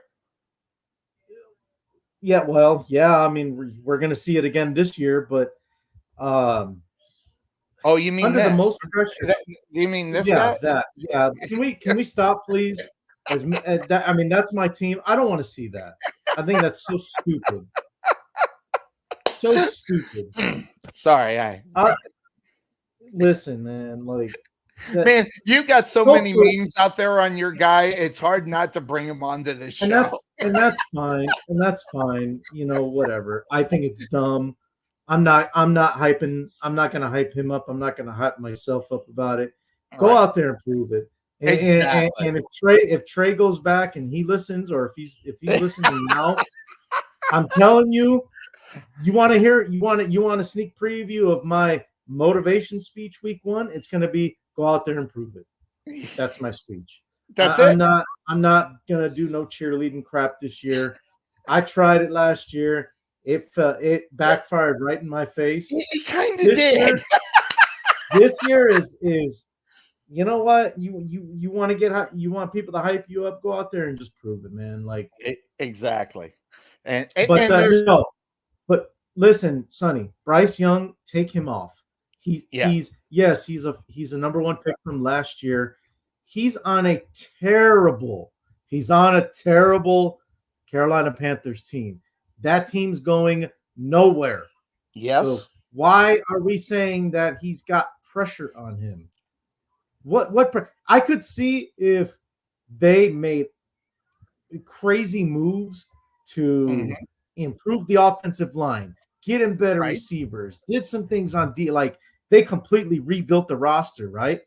Right. Carolina did none of that. Nothing. Carolina did that kid no favors Yep. this off season. I'll have to go back and maybe I'm wrong, but from my memory, Carolina they love to spend money, but Yes. it's on mediocre average guys.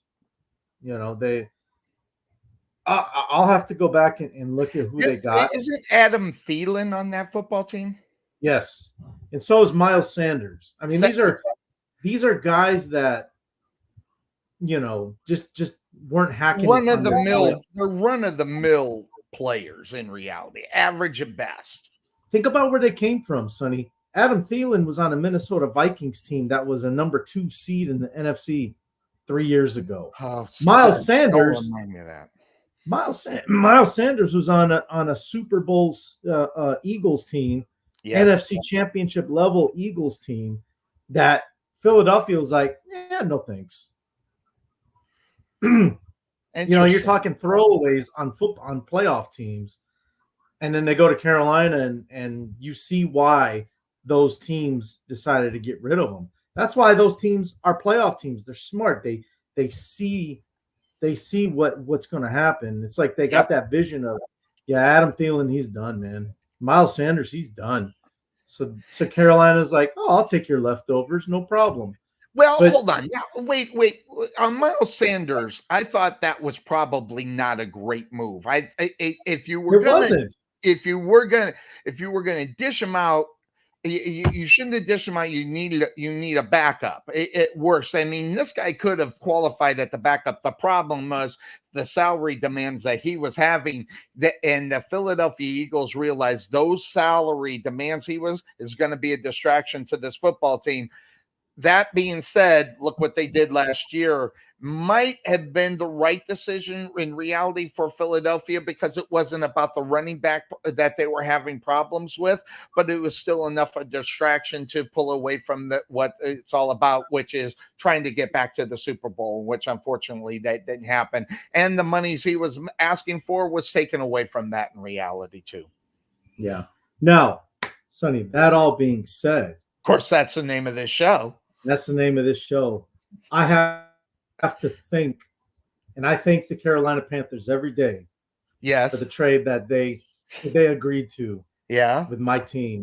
Uh-huh. When they traded the number 1 pick. Yes. So they can draft Bryce Young. Yes. The Bears are still to this day reaping. Yes. And still have benefits from that trade. Yep. They still haven't fully collected on that trade. That's thank crazy. you, Carolina. Thank you for doing business with you. Yes. And interestingly enough, and what's going to happen here for the Chicago Bears? Come on, let's if we're all serious, the Chicago Bears, if they're lucky to make the playoffs, so you've got to complete, and I don't care if they get wiped out in the first round. You got to look at the first year as definitely a success. Then you got to build up on it. And it's going to be about Caleb Williams in reality if they are going to get to that spot. And now, realistically, we'll talk about that when we start looking at the divisions and where they might end up. But at the same time, making the playoffs for a Chicago Bears football team, they would live up a little bit to the hype that is going on, which is unjustified in any sense whatsoever. That having been said, of course, that's the name of this show. You got some teams that are going from worst and trying to go to first. And we are looking here at the top, we're looking at these teams as far as what they're going to do within their division. Do any of these 8 teams have a chance to stretch their legs to make it the first within their division. I see 2. I see. Oh man, if I say this though, I don't want to give my division previews Oh, away. But that okay, okay. I see That's fair. 3. I see 3. You see 3. I mean, I'll name them. I'll name mine too. So go ahead. I only had 2. So Well, I'll name. I'll give you 2 of them because the third one's obvious, right? oh, okay. You're gonna go that route. Yeah, they're look. I look. I want to be positive about my team. So Gotcha. Okay. All I right. think So they're gonna be. I think they're gonna be a bubble team. I think the Bears are gonna be one of those teams that, like, how those crazy scenarios yes. happen in week 17, 18, where Yes. you need 3 teams to win plus tie, or Bears are gonna be right there. That is where they're gonna fall under. And They're Cuervo, gonna have that's to a win and they're successful in. season too, in reality. You think about that. If you're on the verge of making the playoffs after what they've been doing for the last 3 years, that is a successful season to even be considered. Even with a win here, you got to look at that and that Sure. and I will tell you, it's almost something that your guy Ryan Pauls, right? He's got to recognize where his team is and what each week is an evaluation for that general manager for what he's going to do within the draft to try to improve this team. I'm going to tell you one thing, just one thing. I think that if they completely mess up on anything, they're going to have to get an offensive lineman, and I'm talking a damn good one. And right now, where the Chicago Bears sit right now, compared to what they can end up doing next year or this year, going into next year, I bet you the eyes will be on focus on what's going to happen on the offensive line to try to help Caleb Williams be a better quarterback. Sure. Yeah, and I mean, the Bears made some moves to try and build some depth on the offensive line. I'll be honest though, from I try to follow a lot of the updates from the Chicago branch of ESPN. Their training camp updates and stuff, and skill wise, like skill player wise, it looks good. It's just that offensive line, it's still shaky, to be honest with you. So without question, that concerns me. I don't know that the Bears did enough on the lines to. Well, they made improvements, but not that splash, right, Cuervo? If you're going to do it and you're going to spend some money and you need a splash, especially if you got the world's best quarterback that ever played the football game out on your football, you want to protect them. And that's the thinking that has to go in there. If this guy's going to be our Hall of Fame quarterback, the best quarterback, by the way, the best quarterback that how many is the most touchdowns in the season? This is the guy that's got to come out of that. I think it's 21. I think is the most any Chicago Bear quarterback has ever thrown for. I forget the number, but I think it's 21. You need a guy that can at least start there. But if he's going to start there and become that guy, you're going to have to protect him. And they did. They grabbed up a couple of guys that could be good, but they're going to have to teach some of the young bucks that are going to go in who were not considered the top draft picks to step in or get a retread and try to make sure anybody can put together an offensive line to protect them. Because as of right now, not only that, you have a head coach, let's be honest, that is on the hot seat in reality. Yes. So I agree. Yes, he is. He's got griddle marks right on his ass right now.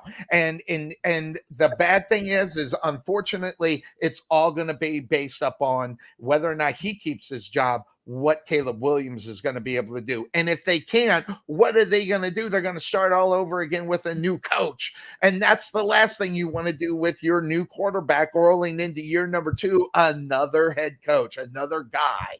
And that's just not good for Caleb Williams either. So there's got to be a step put up or shut up kind of thing going on as far as the Bears are concerned, as far as their future is concerned. Because let's be honest, coach and quarterback, big relationship, regardless of who that head coach is.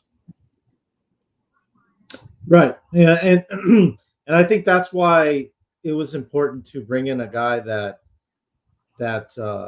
can figure out a way to use Caleb's strengths. And Shane Waldron is a guy that did work with Caleb in his college days. Okay. You know, because I don't know if you're familiar with it, Sonny. You've probably heard of it before. There's this I don't know if I want to call it an organization, but it's a program. It's called the Quarterback Collective. And Yes, what they do, I have heard of that. yeah. So Caleb participated in that, and Shane Waldron, who was Seattle's OC, also was one of the instructors or one of the coordinators that participated in that program. So they've done work before, prior to Caleb getting drafted, and this was before Waldron got hired as well. So there was no tampering or anything like that going on. But I think that's why Waldron wound up getting the job, because he's familiar with Caleb. He knows his strengths. He knows how he works. He probably already drafted up a plan offensively for Caleb, and I think that's why he was the one that got the job. And then as far as the offensive line, I think there's a lot of trust in the offensive line coach, because he was the only one, Sonny. He was the only offensive coach that did not get fired this offseason. After Getsy got fired, the wide receiver coach, the running back coach, all those, the QB coach, all of them were let go except for the offensive line coach, Chris Morgan. And I think that speaks volumes of the trust and the confidence that they have in him to be able to continue improving. Because if you go and you look back at the second half of the season, the Bears were a different team. Right. They had improved. Defensively was the obvious one. But if you actually go and you look at their offensive line, protection and all that, they started to come together later in the season. It was ugly at the beginning. Oh, yes. It was ugly. But as the season went on, you saw it was, that steady improvement. And I think that's why, even though moves were made, I think it's more about having the trust and confidence in that O-line coach to be able to say, hey, here's some more pieces for you, coach. Let's see what you can do with this. And that goes a long way. Like you said, they only kept one of those coaches. And so the coach and head coach and or offensive coordinator are obviously a great relationship. Okay. Or you have to have them, because then as much as you're going to hate this placard, looking at week number 1 through week number 9 from a guy that takes over the team, you're looking at 9 through 19 is where this guy got his money. And this also comes from the fact that you got LaFleur doing what he did, believe it or not, Aaron Rodgers, okay? And he took over without an Aaron Rodgers and put this guy together in reality, Jordan Love, to get the money that he is ending up. So where do you think that relationship, as far as the NFL football teams and coaches and players, where does LaFleur rank in the NFL as a head coach based upon what he did last year after losing Aaron Rodgers and having the success that he had with one Jordan Love? Well, Sonny, as much as it makes me sick to my stomach, I don't see how you can leave him out of the top 10. You have to have him in the top 10 for the way he was able to transition from Rodgers to Jordan Love. Right. So and then right here, they got him in number 5 right here. Right.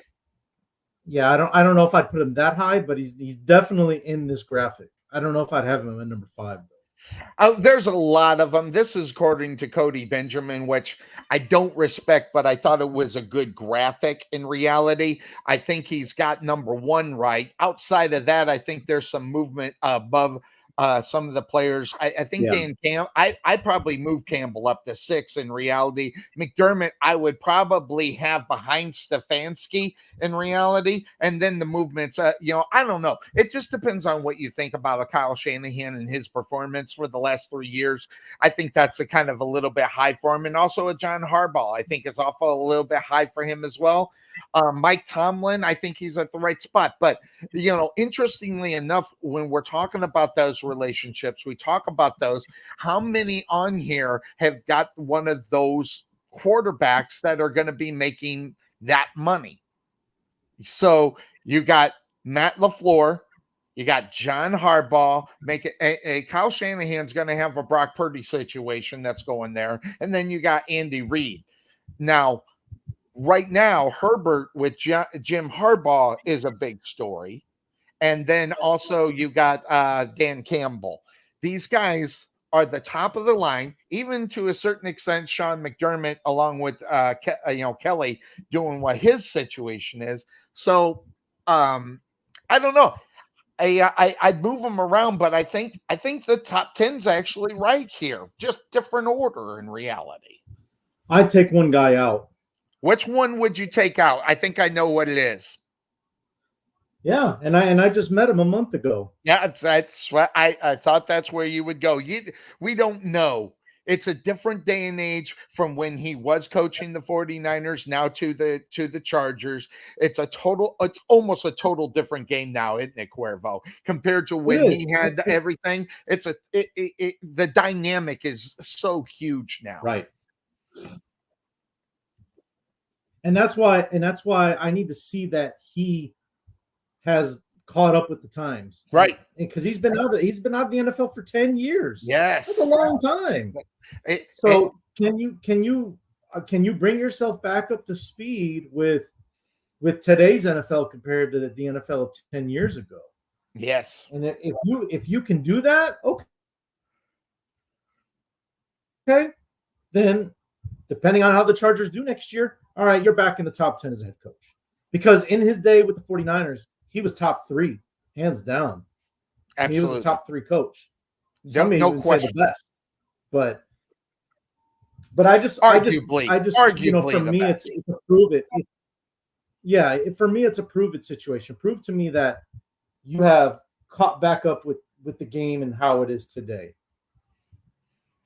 So moving forward, I mean, these coaches, we talked a little bit about Dan Campbell. I saw this graphic and I thought it was a very interesting graphic about the betting lines people are betting. This is coming from a Vegas site. Okay. And right now you see the number, 27% of the handle and 24% of the bets that are going on Dan Campbell and the Lions. And listen, this is also, it's not about Dan Campbell. Let's be honest. Now, he's a big part of it, but this is more about their quarterback position and their signing of their guy in order to keep him there. So they're putting a lot of trust on their quarterback moving forward, at least for the next 3 years. It is on Goff, Sonny, but you know what? I do put some of this on Campbell too. Yeah. I put quite a bit on it because don't forget whether no matter how it comes out, Dan Campbell's the reason the Lions did not go to the Super Bowl last year. Let's just be honest about it. Let's keep it real, like Chris Rock. Keep it real. He's the reason they didn't get in. Absolutely. Am I right? Listen. You can't really argue about it. Yeah, I agree with you, and more in the fact we don't like to say that it was a coaching situation on why you lost a football game, but I got news for you. I think I agree with you. This is total BS. It should have been every fan and not at any of the players. That had to be aimed at the coaches. or coach, because let's be honest, a lot of times they'll say, "Well, I deferred to the offensive coordinator," right? Wherever we hear this all the time, right? Defer to Mhm. that call. What he did is he made that call, and yeah, I don't know. I just I saw that game and I think we were in a chat going, "What the hell is going on here?" I think we were in there. Why is he doing what? And these are any other NFL football team. He could have probably said, "Well, I deferred to this guy in reality." But the simple fact of the Right. say this is the guy that had to carry that, put it in his pocket, and say, "I have to own this," and that is the Yes. reason why you didn't see the Lions probably in the Super Bowl this year.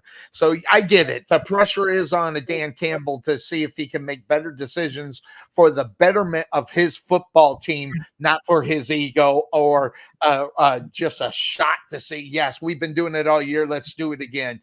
There's just a time and a place, and that's a regular season football game. You don't do that when you're in the playoffs going for the Super Bowl. And that will, and by the way, that's going to be something that is going to live with him for years, especially if they can't get back and meet up to what Vegas and everybody else is saying about the Detroit Lions winning the NFC and representing the NFC in the Super Bowl. I still don't see that, by the way. But at the same time, they had a good run. But if you remember correctly, and I think you do, we go back 3 years when we started talking about Dan Campbell, how much a clown he was. He clowned it up in the playoffs and cost them that game. Yeah, he did.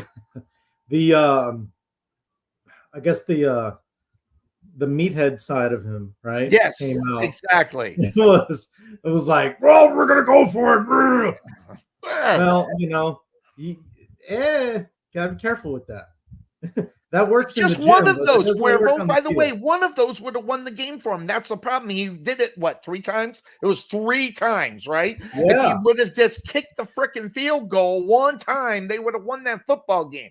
So it is. It's the difference between a high school coach and a college coach. He didn't even live up to a high school coach at that time. And that's the reason why that he's going to have those knocks for. So you're probably right. But he also has to depend on a lot of other things to go into play as well, meaning the regular season. He's got to live up to what he did in the regular season last year and then make the change in the playoffs. So we got to see that. right. Yeah, I think just as important as how golf performs on the field, I think Dan Campbell is going to be the other thing to watch out for in his decision making and his management. Whether clock management, whatever. Because never mind. I don't know if there was a situation where he tried to call timeout, they didn't have any, or That was one of the problems. That was yeah, one of the something like problems. that Yep. happened. Yeah, it wasn't just going for it on fourth. There's been other things he's done that you're just kind of like, Yeah. yeah, that was not the right thing to do there, Dan. So, Yep. but And I yeah, find the whole thing interesting how all that. By the way, Tua making the big bucks. Okay. And yep. this was just done. And I'm glad I kept this. I put this up 3 weeks ago, or the last show. I think it was 3 weeks ago. And I don't know if you remember hearing me say, you're talking about a guy, if he wasn't injured or had what was going on with his football team, that he's in consideration for the MVP. The year he got hurt, he was in there. And you could have talked about Tua last year, at least had him in the discussion for the MVP. And these are the numbers that you're looking at from the 22-23 season. Okay, this wasn't even this is a combination of these rankings of where he would be for those 2 years. And I'm telling you right now, if you look at the touchdown interception rate, take that one out, he's in the top 10 in everything that we're talking about as far as what you want for a quarterback. The question then becomes at that point, Cuervo, how do you, as a football team, going into this season not pay this guy. And I knew they were going to have to step up or step off in reality when it came to Atua. You were either going to pay him this money, or the simple fact of the matter is you're going to have to get rid of him and find a different answer. So I want to find out from what you think. With what's going on in Miami, was this a good extension for this football team? And why? If it was or wasn't?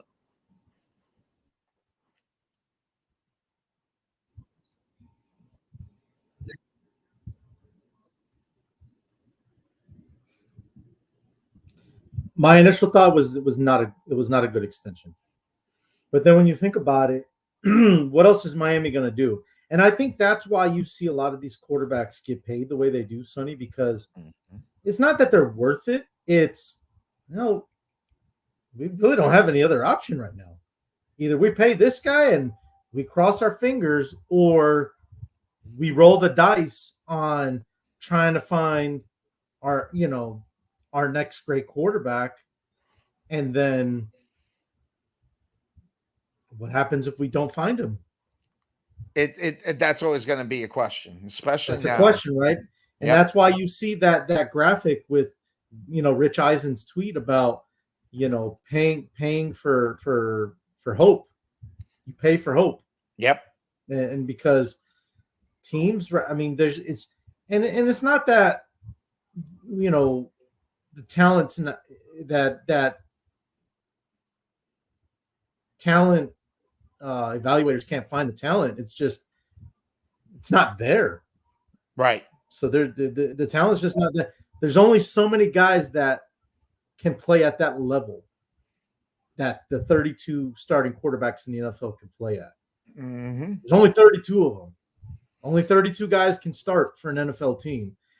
And if you have one that shows even some of what it takes to be a starting caliber quarterback, you're going to pay him.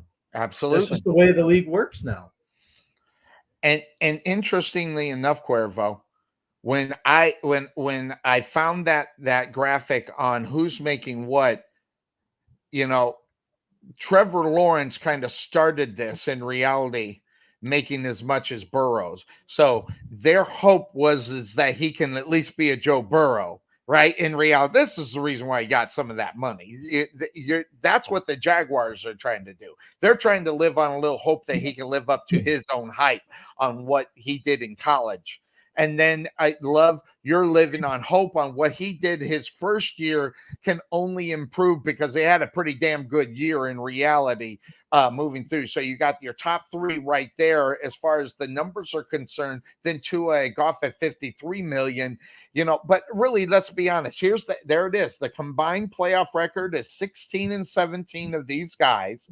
Combined 4 Super Bowls, no win, and they are praying for hope. And Rich Eisen was on that in reality. Now, granted, that having been said, every NFL team has got some hope, but they don't have much money invested in hope more so than these football teams. And the Dallas Cowboys are about ready to do it because, listen, Dak Prescott's going to at least get $58 million. Let's just be honest. These guys set the bar, okay? And right now, if you look at what Dak Prescott did last time he got the contract extension, they were in the same position as they were not more than 4 years ago when they signed the new contract. What you just said, who else are we going to get?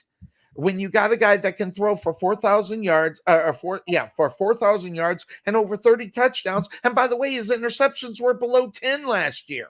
So you got a top 10 quarterback. You're going to have to pay that money, and with the bar already set at 55, Dak Prescott's going to get at least $57-58 million, and then the question will be, when will that happen? Because if you take a look at where Dak Prescott is right now, and if you believe Trey in his evaluation on his own team going 6-11, how long will it be within the year before we hear the rumors that he could end up in Las Vegas, or we hear him in Tennessee, or wherever some of the other teams like the Giants, because we don't know what's going to happen with Daniel Jones and who can help you beat the Eagles and the Dallas Cowboys 2 times a year. Who's going to be better at that? That'd be a Dak Prescott for the Giants. So there's a lot of places that we could talk about a Dak Prescott going based upon the first 6 to 8 weeks of the NFL season, this upcoming season, on whether or not Dak will be there or not. But then again, that trade, and I did not realize the Dallas Cowboys let this guy have a no trade clause in his contract. Now that might have forget the money. I don't know why you're surprised by that. Forget the money. Forget the money portion of it. That was pretty dumb anyway at the time. But the no compete, the no trade clause in this contract was probably the biggest mistake the Dallas Cowboys let happen. Yeah, well, but a lot of guys get that. So it's not like it's a special. I mean, Russell Wilson had one. Yes. You know what I mean? And he hasn't been anywhere near what Dak has done for a while now. Yeah, but he got that money from Denver. So he went money. Let's be honest, and that's fine. We can talk about it. All right, Russell Wilson, if he was smart and if he could figure out a relationship, should have stayed right there in Seattle. That having been said, he lifted that clause to go there because the money was coming. He at that time, when that happened, he became the top paid quarterback in the NFL. He went there for the money. Now, that being said, the Broncos were not necessarily the worst team in the NFL. They had a lot of potential working from them if they could have figured out the head coach and the quarterback position. And obviously, from everything that you read, that did not happen. Right. Well, I mean, I'm sure Russ wanted to stay in Seattle, but Seattle didn't want Russ anymore. So it's got to be a mutual. There's got to be mutual feeling there, right? It's like, yeah, that's like trying to date somebody that doesn't want to date you. It's not going to work. I get it, but at the same time, when that happened, you went from Russell Wilson. Okay, and I'm sorry, Geno Smith is not a suitable replacement in reality for Russell Wilson, but they are living and dying on that, and it worked out for them. They got lucky. Let's be honest. They got lucky with Geno Smith. Listen, no one, not you, not even freaking Jets fans believed in Geno Smith. Geno Smith is an anomaly. He is an enigma. He got lucky. Hey, sometimes it's better to be lucky than good. Hey, I'm going to give him his props. That was probably the only situation that I looked, but wouldn't you have rather had something along your guy? I mean, this is what you want when you decide that you're going to make that change. This is what you hope that you can see. And listen, there was only one other time where I didn't think about numbers and think about the guy, and it was Allen Iverson. The blanket opinion of Iverson is who cares? But if you go back and you look at the numbers of what he did, and if anybody thinks that Allen Iverson shouldn't be in the Hall of Fame, you just need to get your head examined. Sometimes you do got to look at the numbers. Sometimes you do got to look at the player. Now, no one's questioning whether or not Peyton Manning's going to be a Hall of Famer, but this good, this is amazing. He already is. This is best of all time. So, who got the best of that world? Obviously, the Denver Broncos living high and mighty on that. And that's what other football teams in the NFL right now are thinking about doing if they cannot get it through the draft. They're hoping they can get something how about 80% of what he did? And we can write ourselves into the playoffs and maybe make a shot for the conference championships. Yeah, well, I mean, the work ethic has got to be there. Yep. To jump on a new team, really get engaged in what's going on and work your ass off. Right. To have the best working relationship with your new teammates. Yes. And I think sometimes that's what gets left behind, is that part of building those new rapport and relationships with your new teammates. Just like what you got going on in Pittsburgh with Russ and Fields and other guys that are moving on to. I mean, Sam Darnold, if he starts in Minnesota, That's what I'm hearing. How much work has he put in? I don't know why Minnesota would do that. Okay, listen, there's a history, and I don't care if Darnold's outplaying him in training camp. There is a history on what Sam Darnold's done through his career. Okay, it's mediocre at best. Guess what? So's J.J. McCarthy, and he hasn't even taken one official frickin' snap in the NFL. So you might as well get something new that people haven't seen, and figure out whether or not this is going to be your guy. And it's amazing you were thinking that, or you said that, because at the beginning of this show, one of the things I wanted to hammer is this is one of the dumbest ideas. Sam Darnold is who he is. I mean, we talk about it, right? All right. We talk about guys who have established themselves on who they are and what their career stands for. How many teams? Sam Darnold. 3 teams, right? 3 teams in the NFL. And he has not been able to even come close to what the expectations were. So in the famous words of one Dennis Green, the Bears are who we thought they were. That's Sam Darnold. So them not making the move to J.J. McCarthy to start the season at the quarterback position might be the dumbest decision this franchise is going to make, maybe in its history.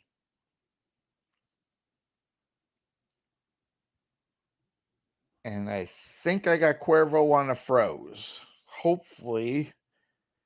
So what I'll do is I'll just kind of remove him out and see if he can catch up. Keep kind of do something, move your hand, see if we get you caught up on it, or if you have to back out or come back in, you can do that too, whatever works. But right now, when I take a look at what Minnesota is, listen, Minnesota has the Detroit Lions, who obviously won that division and are primed to do it again. We'll talk about that when we do the two-a-days in the AFC and the NFC North.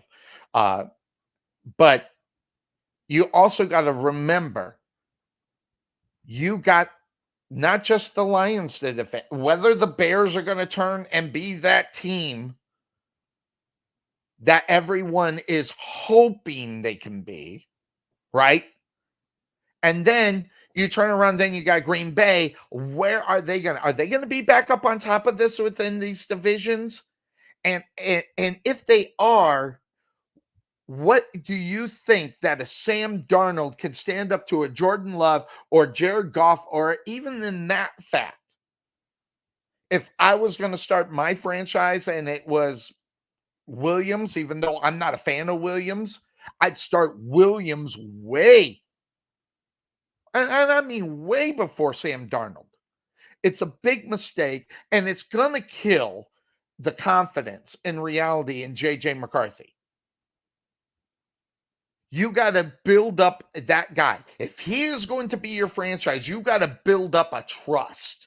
And I've never been this guy to be the guy that says that, yes, you should really start a rookie. But when it's Sam Darnold, let me rephrase that. When it's Sam damn Darnold, you got to start J.J. McCarthy.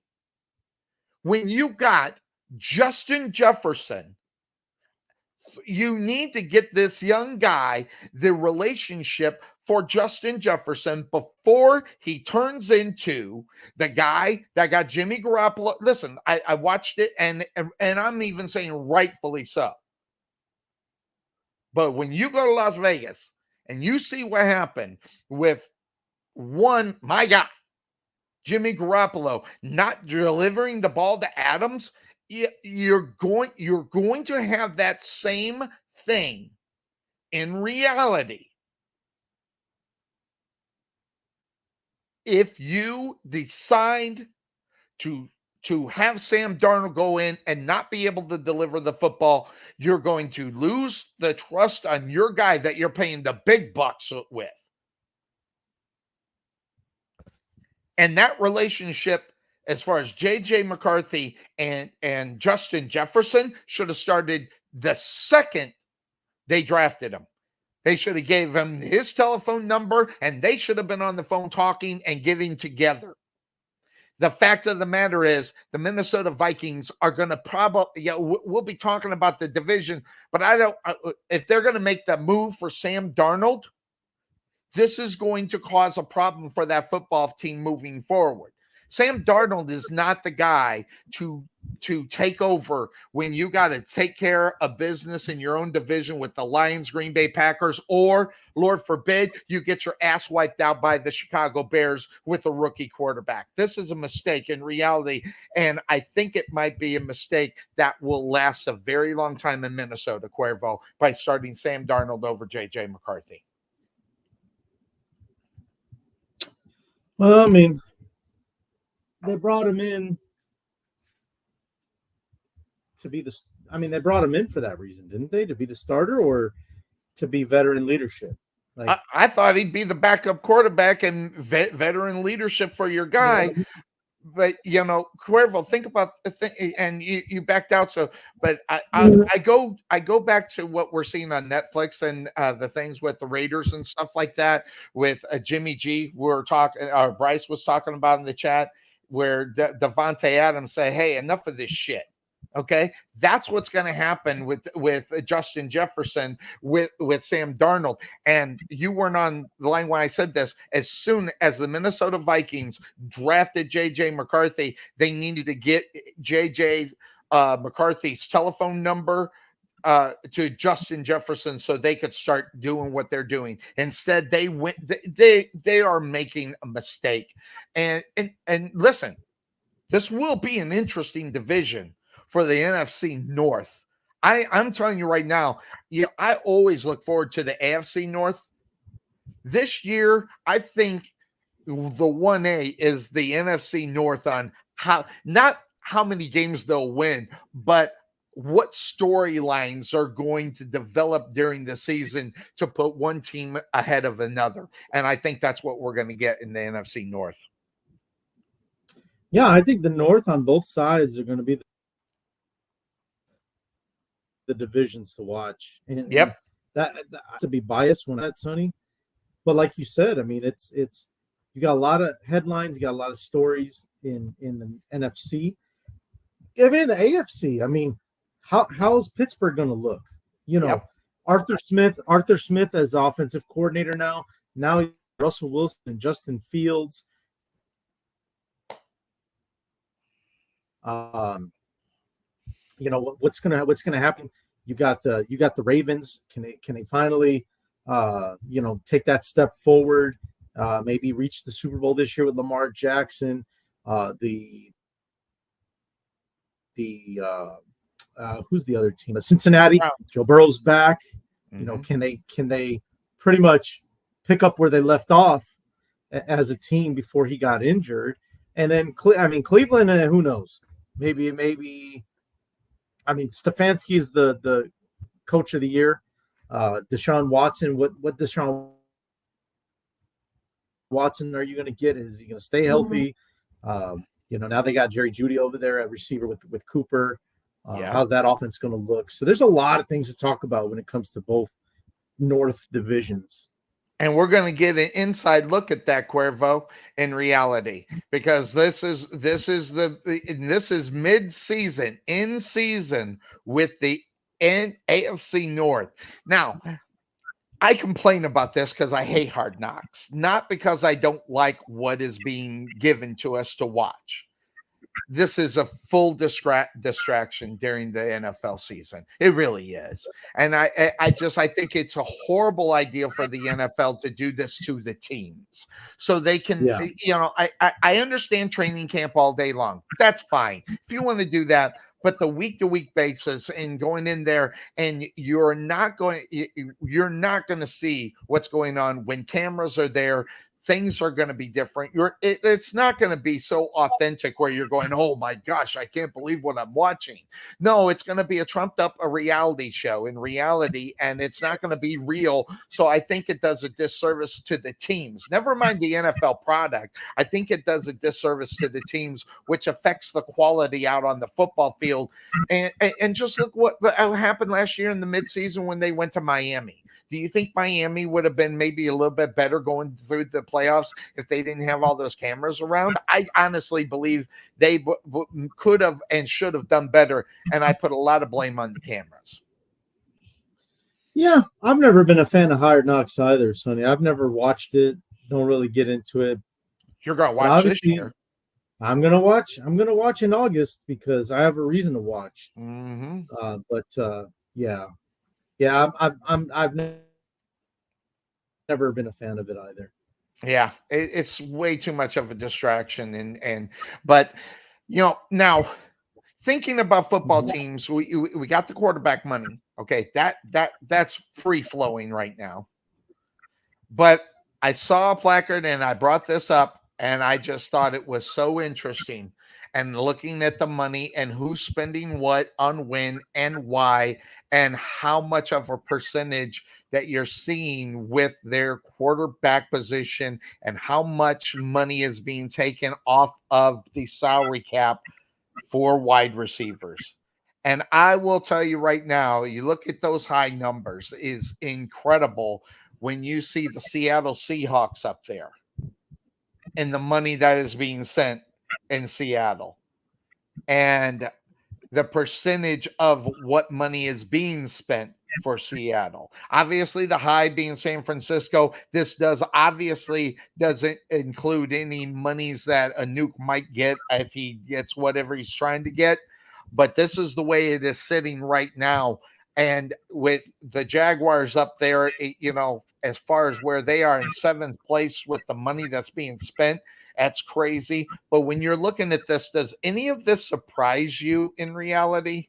When you look, I see one team that I think really needs to do something, but it's because they lost somebody. But when you look at it, what are you looking at when you see these numbers and who's spending what on this wide receiver position? Who needs to get their heads examined and start I tell you, spending Sonny, money? I think this.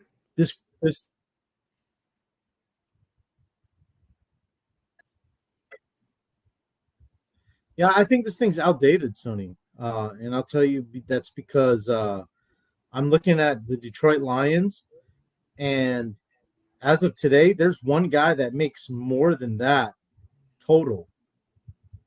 So I don't know Wow. how up to date this thing is, but well, I would say even Minnesota too, because they just paid Justin Jefferson. Yeah, this Detroit had to just be paid before Pete that. You Brown. might be right. Yeah. So, but we'd have to see it reshuffled. I think Minnesota and Detroit would be at the top. You would see probably who else just got paid? I think Houston might be a little bit higher. But anyway, we'll just go off of this one. I think the one that really Well, here surprises we can. me. Here, I think I can help you with that, Cuervo. I think give me 2 seconds. I think I could get this. As far as the monies, where is that? I have another. Here it is.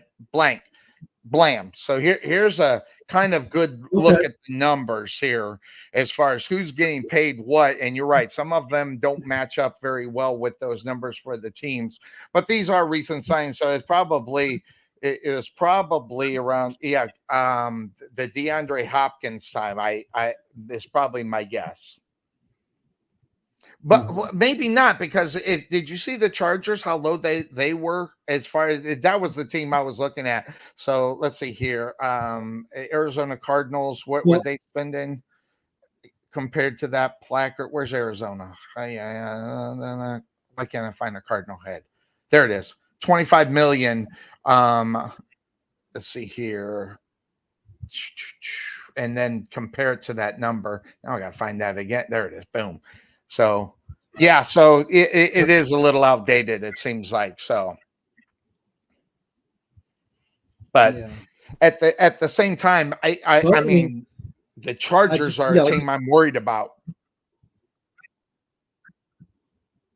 Right, and that's now they're going to have that situation where they have no offensive weapons for Herbert because Mike Williams is gone, Keenan Allen's gone, Gerald Everett is gone, Austin Eckler is gone. Like they're whatever they had talent wise at the skill positions on offense, it's gone. Yep. And so that's why I'm surprised that we haven't seen any moves made by the Chargers. Absolutely. And It on really top of that, hurts them. they used their draft pick this year on an offensive lineman, which I mean he's a stud. Don't get me wrong. I just think there were you got to think about who's gonna make plays for you, and they don't. The Chargers don't have a guy right now that can do that. Yeah. And think about this. I mean, you're talking about teams that the expectations on where teams are going to be for this season. So let's drop in and take a look at where one person, Valentino, feels that the rankings in the NFL on their team. The Browns being at number 3, the guy needs to get off his meds because they are not doing him any good. And for all that matters, there's more on here. When I look at this, I can't put LA in the top 10 in reality either. But when you're looking at the rosters and you're looking at football teams and where they're going, I see some names on here that I expect to be there at the end.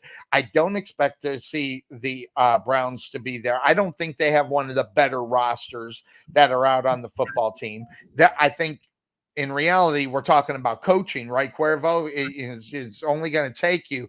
But when you're looking at the rosters and what I think Miami's a little low on this, like I think they should be a lot higher in reality. Kansas City's got the number 1 spot or number 2 at best. San Francisco, but it'd be between them and San Francisco. And you need to move the Eagles down because you don't know what you're going to get with Jalen Hurts based upon what you're seeing from last season. So that being said, Cuervo, when you're looking at this, as far as rosters and talent are concerned, what do you think about this list and how it wraps up? Cleveland at 3. That's what I thought. I mean, I don't know. I mean, I know people are enamored with the moves that the Browns make. I don't know. I mean, I guess Chubb comes back. You got Cooper, you got Judy, you got Njoku at tight end, you got Deshaun Watson. I mean, look, on paper, Cleveland's got a good team. Yep, I guess that's roster. What it is, right? Yep, good roster. On paper, it looks good, but we know what they're going to be on the field, and that's they're going to be okay. They're not going to be great. They're going to be just okay. I drop them to 10 on this list. I really do. I mean, and that's all. And listen, you want to talk about a team that is depending on two positions. Obviously, every team depends on their quarterback, and look who you got there. So, I've never been a fan of the guy, regardless how great everybody is. And I've been proven right over the years when I said this guy is not good as the money he's being offered. Everybody said I was insane, but I'm telling you right now, Watson is not worth the money, and he's not even a top 10 quarterback in the NFL right now. That having been said, it's the Browns right now are going to be living on what Nick Chubb can do for them. Because if you don't get it from Deshaun Watson, you're going to have to get it from Chubb. And if his injury lingers on into this season, Cuervo, that's only going to hurt the Cleveland Browns. I wish we had Obi on to talk about that, because that's where I'm looking at this season as far as where they are at with him. So looking at that, I mean, I don't know. The Browns are an interesting football team, and it's going to keep the AFC North, entertaining again, especially if they do decide or somehow win football games. And we don't know if that's going to end up happening.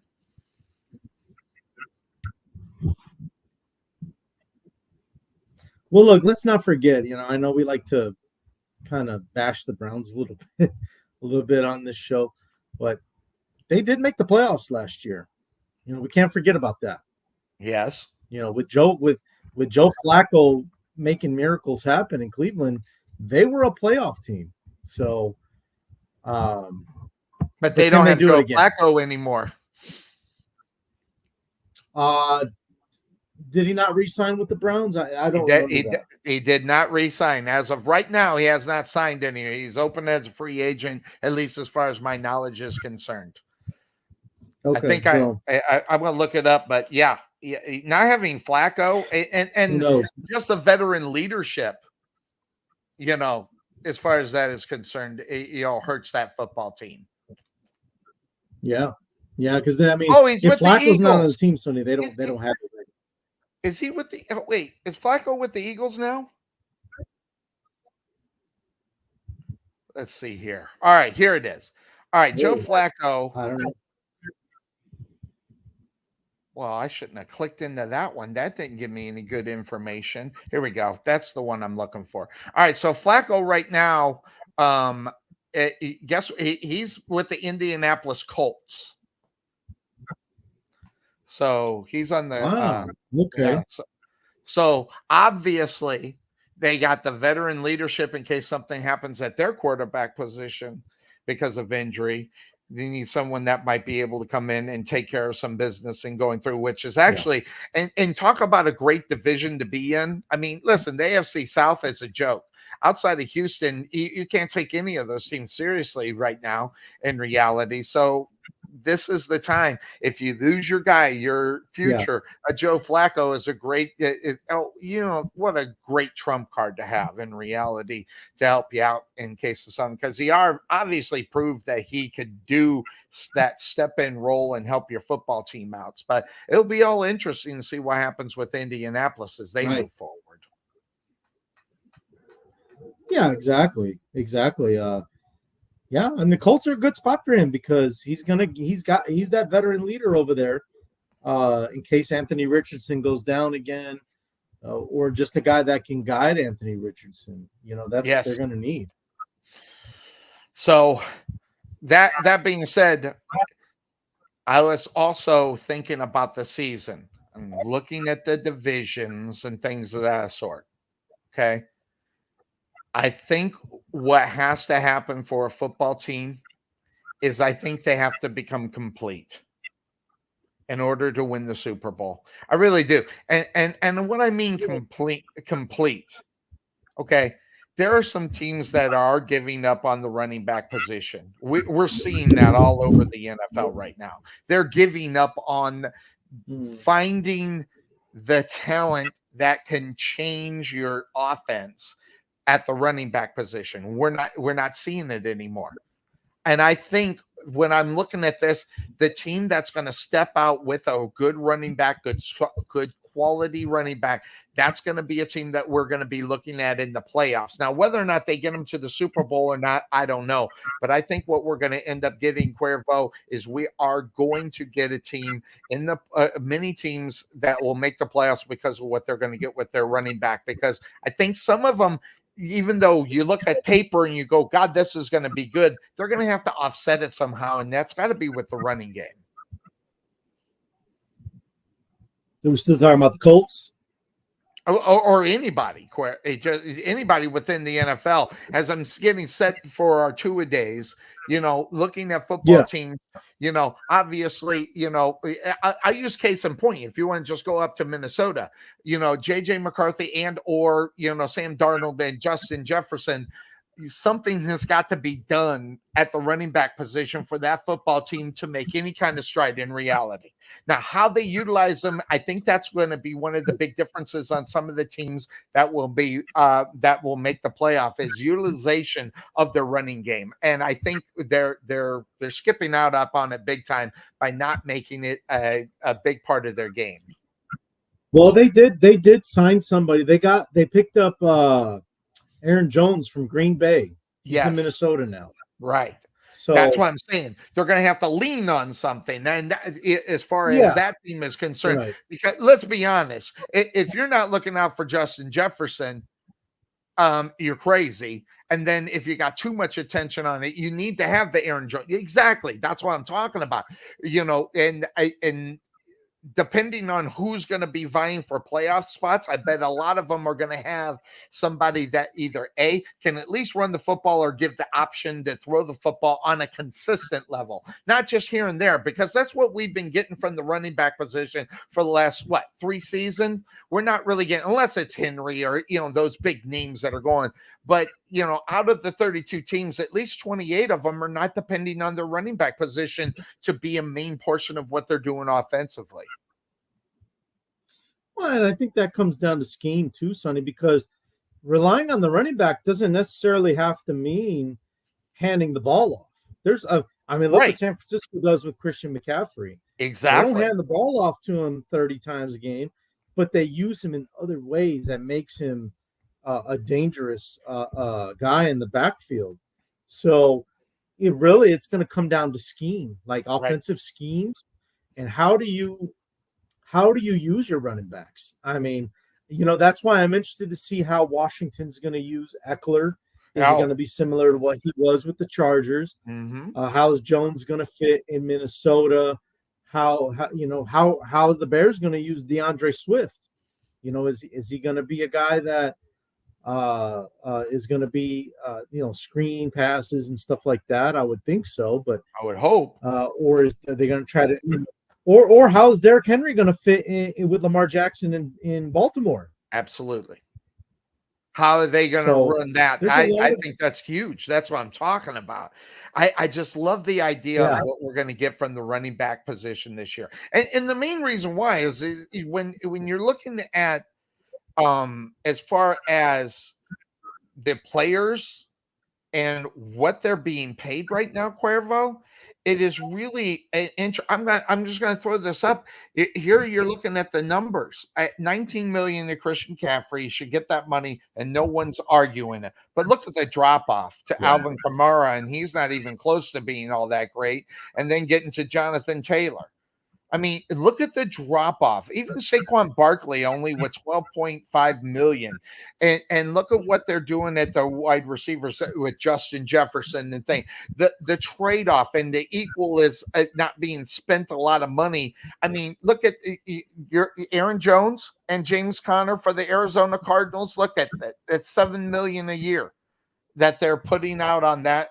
And so they're not spending a lot of money on Aaron Jones either. So the fact they're not making a big investment on the running back position is huge. And like you said, you take a look at what a guy like a Derrick Henry does on a regular basis. Now, this is on a different type of football team too, because when you go from go to the Baltimore Ravens from the Tennessee Titans, who consistently run the football, to the Ravens who run the football differently, it's interesting. So I always like to take a look at this kind of number right here, Cuervo. Now, granted, Barry Sanders is an elite, so far ahead of Derrick Henry, it's unbelievable. But with the fact that this is what you get with a Derrick Henry, and kind of comparing to one of the best I ever played, I'm not saying he's comparable. I'm saying he's about 99, 85, in between 85 and 90% of a Barry Sanders. How is he going to adjust going over to the Baltimore Ravens, where they run the ball very much differently than almost any team in the NFL right now? Well, I mean, I think a lot of it has to do with, especially with Derrick Henry, we've seen the decline in him physically. So it's okay. Do we push the envelope and try to get him to ground and pound more in Baltimore, or do we find other ways to use him? Like look, Baltimore signed him for a reason, Sonny. They're going to use. They want him on they're going to use him in certain ways, but how? Like, what does that look like? That's going to be the interesting part to me, because obviously they believe that he still has some juice left in the tank. So it's going to be really interesting to see how they're going to use Derrick Henry. I think we're going to be surprised at how few carries he gets. If I had to kind of use my little crystal ball, Mm-hmm. I think Derrick Henry will get less carries than he has, like with Tennessee and stuff like that. Um, I think that you're just going to continue to see that drop in the amount of carries he gets, Yep. and you're going to see more screen, more like short passing routes for him. So Yeah, I can't imagine him getting more than 600 or 700 yards based upon what they got going with Lamar Jackson right now. You look at those, you look at what the scheme right now for the Baltimore Ravens are compared to the game of what he has been used to with Tennessee, then you see you see where something has got to change. I mean, it's not going to be the same. He's not going to be the Derrick Henry running for 1,200 yards when healthy. Even if he's 100% healthy, I don't even see him getting half of those yards. So it's going to be a mix up in his game and how he's going to have to adjust going to a new football team, and if that adjustment is going to keep them happy too. Because say whatever you want, if you got a Derrick Henry on your football team, you're going to have to figure out a way to keep him happy. I would think. I mean, I don't know. best way is have him on the field. Yeah, I mean, that's every player's mentality, right? They want to be on the field. Right. So interesting. Now, with 20 minutes left to go, I wanted to kind of go to the side here, Cuervo, because you are a guy that I know watches the Pat McAfee show, or at least listens to him. I don't know if you watch him more so than have to sit and listen to him. And this whole there's something that's developing right now, I think is huge with the fact that you have the Pat McAfee thing and the Stephen A. Smith thing going on. I think we got a dynamic that is coming out.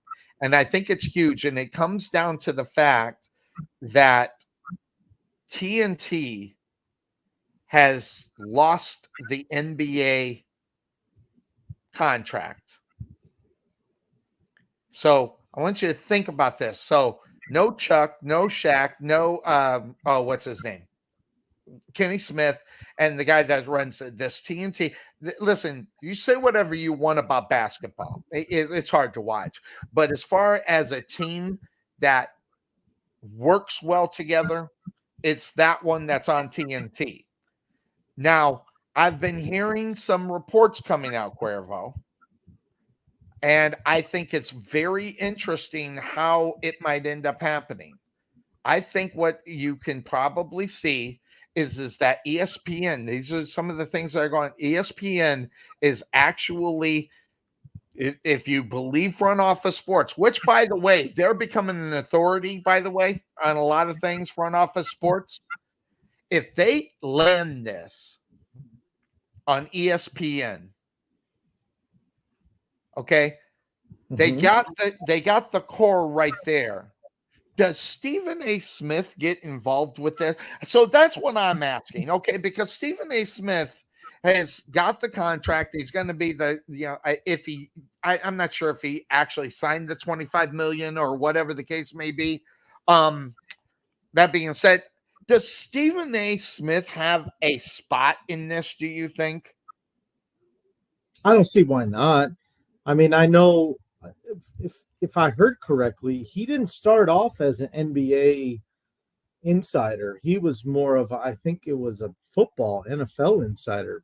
Regardless, to now the Stephen A. Smith of today, Sonny, he is more tuned in with the NBA than anything else. So correct. It'd make all the sense in the world to add him to that NBA, that NBA cast of guys if they're the ones that wind up getting hired by ESPN.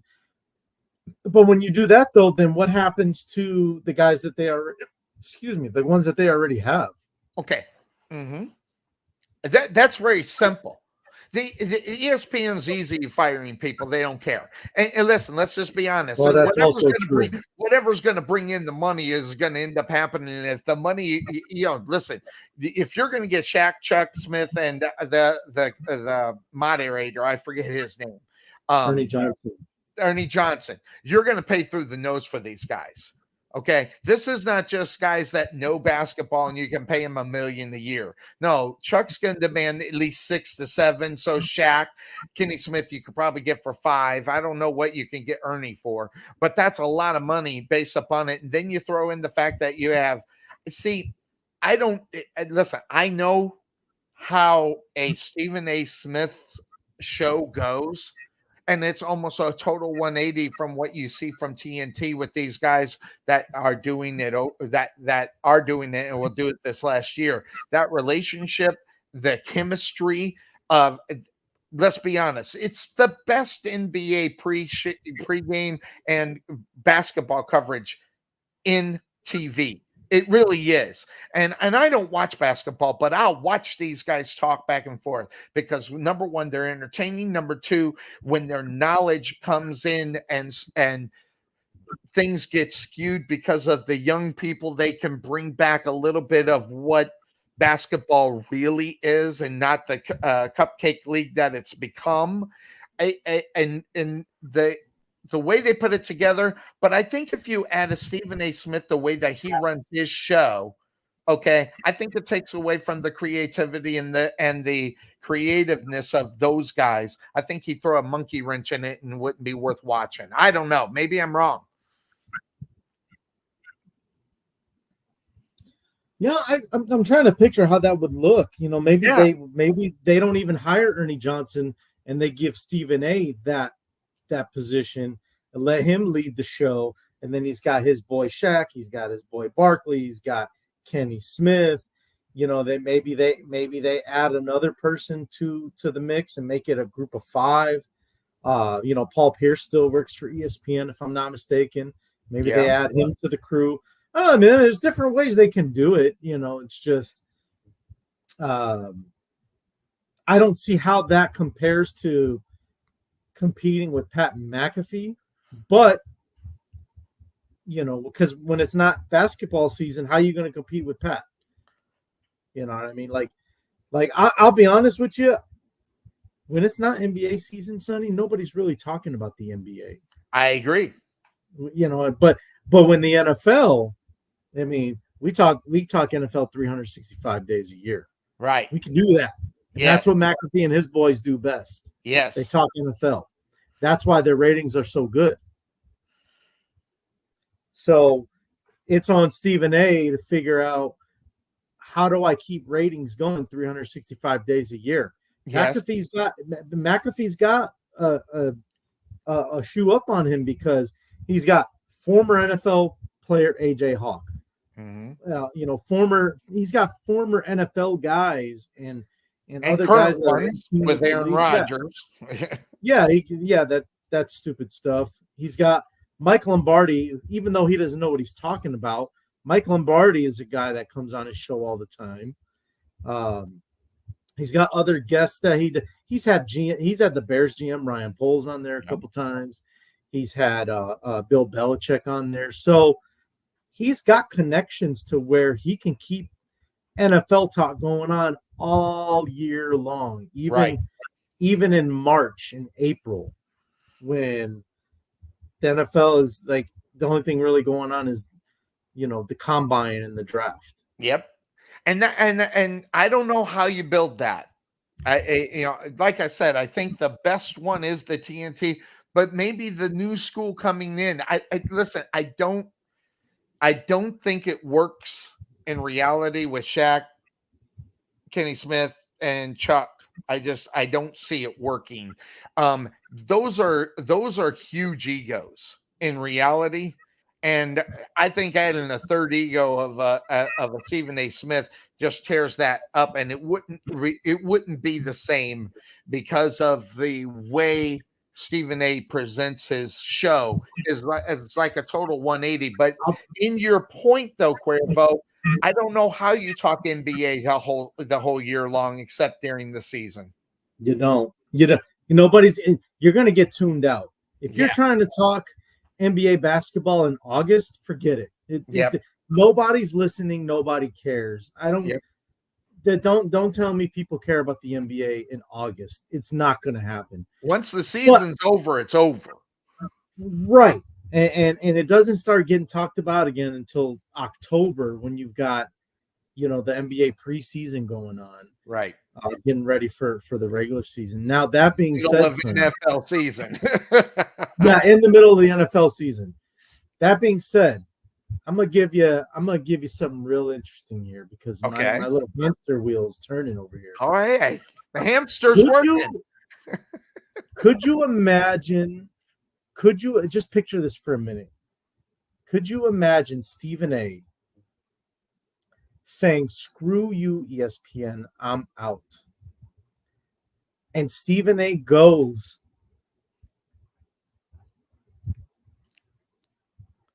"Yo, Skip, how you been, man? Got any room on Fox for me? You think you listen? Let's have lunch. Let's talk about let's reconcile whatever differences we have, man, and let's make some magic again like we used to, Or back in the day on ESPN. Let's do it. Let's do it on Fox. I'll come to you. I'll come to you this time on Fox Sports." And let's reincarnate the what's the name of the show, the one that he used to do in the morning with First Skip, Take. that he would do in the morning with Skip. Or, no, I'm sorry, the one with Shannon Sharp, Undisputed. Undisputed. Let's bring Undisputed back. Yeah. Well, Could you imagine the ratings on I that? think Skip. I'm gonna tell you. I think I'll just come over there and just take your show, just like I did to First Take. I just come over and I'll take the motherfucker. That's what's right. By the way, Skip out soon. I mean, you want to talk about a guy? I thought I came up with the craziest takes in the world. I listened to Skip, and I go, "What the? I just want a little bit of what he's smoking." Because I don't know whether to believe half the stuff that comes out on the internet, Sonny. I'm like, okay, Skip's a dumbass, but I don't know if he's that much of a dumbass. I don't know. He says these things. I can't remember the last one. I'm just, he would take Caleb Williams over Patrick Mahomes. Yeah. Like, I don't know if I believe he said that. You gotta either A, realize that you have turned into Joe Biden and you just don't know what you're talking about, or B, get off the drugs. It's one of those two. That's it. And I think that's it.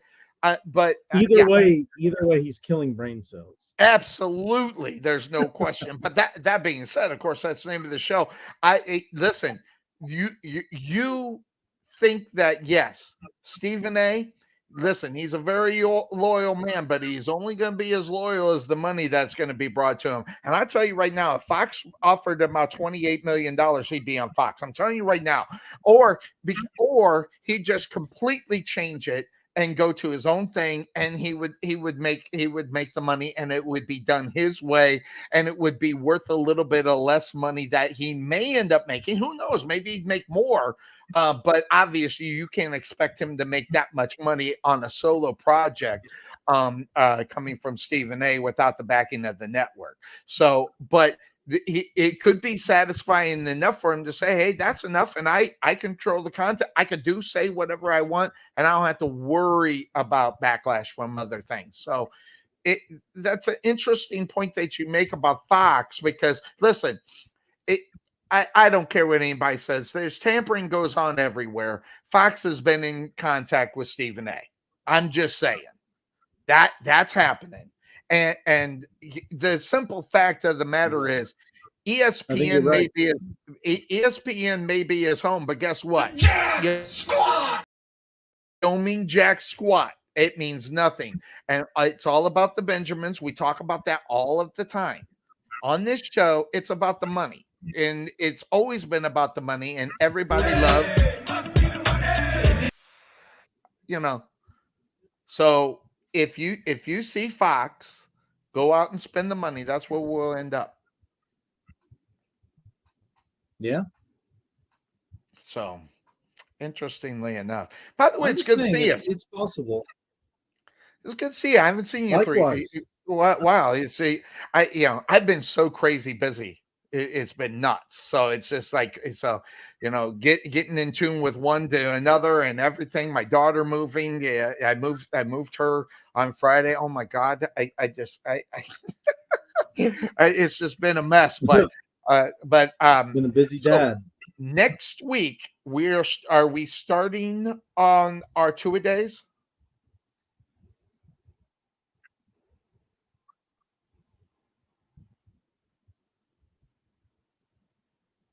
Okay, we got a delay here. All right.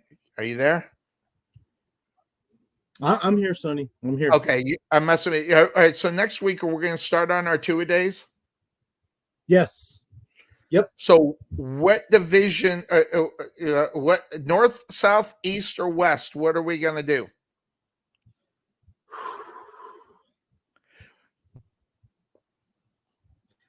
So okay. Do you have any guests that you want to get on? Maybe we should talk about this offline. Well, this is the only thing. I'm going to get a hold of Tom because I'm gonna try to get Tom on to talk about the Jaguars so we can get that part squared away. And I'm going to try to and I gotta give him some time to be available. So I'm gonna. So, It could be the last week for AFC. What I'll do is I'll reach out to him and I'll find out when he's going to be available. I don't think we should do it this week. It'd probably be too quick for him to set that time aside. So I think as far as next week, any beside the South, it'd be good enough to start, and then I'll find out more from Tom on what his schedule looks like. okay, then why don't we start west then? Talk West. about the teams that We won the never Super did the Bowl. West first. How about that? That's a great idea. We'll start with the West, AFC and NFC West next week up on the show, and we'll break it down. Hopefully, and we'll get the message out. Hopefully, we'll see if Bryce jump in for a while, especially if the AFC North. I would love to see how that will end up. But he's been kind of lacking lately on getting on. What? That's you. You've been lacking getting on the show. So, Well, we you need, know how that goes though. Bryce forgets about us. It comes summertime. yeah, After the NFL season, he forgets about us. Yeah, don't give me that look, Bryce. yeah, I know Don't give me that look. that look. Don't give me that look, Bryce. Every so hopefully we can get Bryce in for the AFC North. And when they do that, that'll be fun. So hopefully we get going. So, but now, in the few minutes, do you have anything that you wanted to talk about before we head on out of here?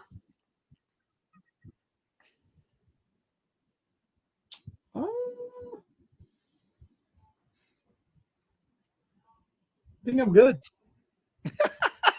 I think I'm good too. Hey, I spent an hour talking, 50 minutes talking Dallas Cowboy football. So I want to shoot myself in the head. So I'm telling you, man. By the way, That guy Trey makes you do crazy things, Sonny. I'm telling you. Oh, Michael Gallup, former Dallas Cowboy, he retires after he signs. I think wherever he signed, but he's going to retire. But the big story about Jerry Jones and his love child, I think it's a great story. She has nothing to do with the Dallas Cowboys. She paid him off to stay away from the Dallas Cowboys. So, interestingly enough, I don't know if you heard about that, but a lot of interesting things happening down here in Dallas. So I guess we covered it right, I think, anyway. Mhm. So, but anyway, Yeah, well, I'd that'll say do it so, for us. So, what time is your schedule for next week? Is 9 a good time? Because that works out better for Trey, but I don't know if that works out for you. Yeah, that's fine. All right, so that'd be 7 your time, 7 a.m. So we'll do that. That'll make Trey happy. And yeah, I don't know. Did you see the message from Trey? Yeah, he sent a with the Caleb picture. yeah. I got it and I threw it up there really quick. I didn't know if you actually that came from Trey. Of course, it being the way he is. I don't know. I don't know how realistic you can be. I don't know how you can make a prediction like that until you at least see your number one, right? I mean, I don't know. He can turn out to be the biggest flop in the NFL, man. I wouldn't want that for your Bears. I mean, so but man, he could turn around and be completely a mess. So, by the way, what did you think of his contract? You know about his contract. What did you think of his contract? Because we didn't really get an opportunity to talk about it. Well, I mean, I think it's what we've been seeing. We a lot of guaranteed money.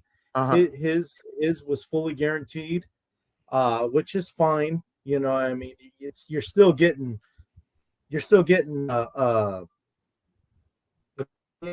a rookie contract, so you don't have to pay him for another 4, possibly even 5 years. And when people made a big deal about because he tried to throw in there a clause saying that he didn't want the franchise tag put on him when it came time to renegotiate his contract. Okay. Yeah, he tried. So what? Yeah. He took a shot. The worst that was going to happen is they told him no. They told him no. So what? Hey, man, look, if you don't ask, the answer's going to be no regardless. You know what I'm saying? So I agree. I don't make a big deal out of it, but you got a lot of meatball Bear fans out there that are like, see, this is why he's a diva, because he's asking for no franchise tag. Do you think any of these guys like being franchise tagged? No, they don't. So for him to just ask respectfully, hey, can we just renegotiate instead of franchise tagging? Everybody wants that. So this ain't nothing new, dude. He's just the first one to have the stones to ask. Right. And I don't think they can actually do it based upon the NFL rules, based upon the rookie contract. Outside of that, that's where, hey, if you don't know, you don't know. You got to ask. I agree. Listen, his eccentric, attitude and what he does and how he does that doesn't even bother me at all, actually. But I more in the fact I just hate the fact his father is in a big part of it, because it just reminds me of another famous father who got involved. I don't think he is, though. I don't think he is, though. You don't think so? No. I know he doesn't have an agent. I think what the way that he's involved with Caleb Williams is from a standpoint of, and this goes back to high school when, it was kind of one of those things where he committed to, hey, Dad, I want to be the greatest quarterback. I want to go down as one of the greatest in history. All right, son, this is what it's going to take. You're going to have to, just like Tom Brady said to him not too long ago, you're going to have to live, eat, breathe, sleep, everything football. And that's how his father put it to him. So his father has pushed him in that way to maximize his potential. And that's the way his dad, he don't get involved with the business part of it. He is just there to push Caleb to be the best quarterback that he could possibly be. And to reach that stand. So, I think the problem is people believe too much of what they see and read on the internet. They believe everything they see. Just like this whole oh, he asked for part ownership. Stop it. That's not even legal, man. Stop. Hey, but you never know if you should try. He asked for part ownership of a team he hasn't even been drafted by yet. Oh my God. Yes, and there's aliens right above my head too. What color are they? They're I don't know. They're jaguar teal. Is that what it is? Yeah. I know I that's don't know. something like that. So, It just yep, it just blows my mind. yeah. So AFC, NFC West, We're going 9 west. a.m. Not next my week, way.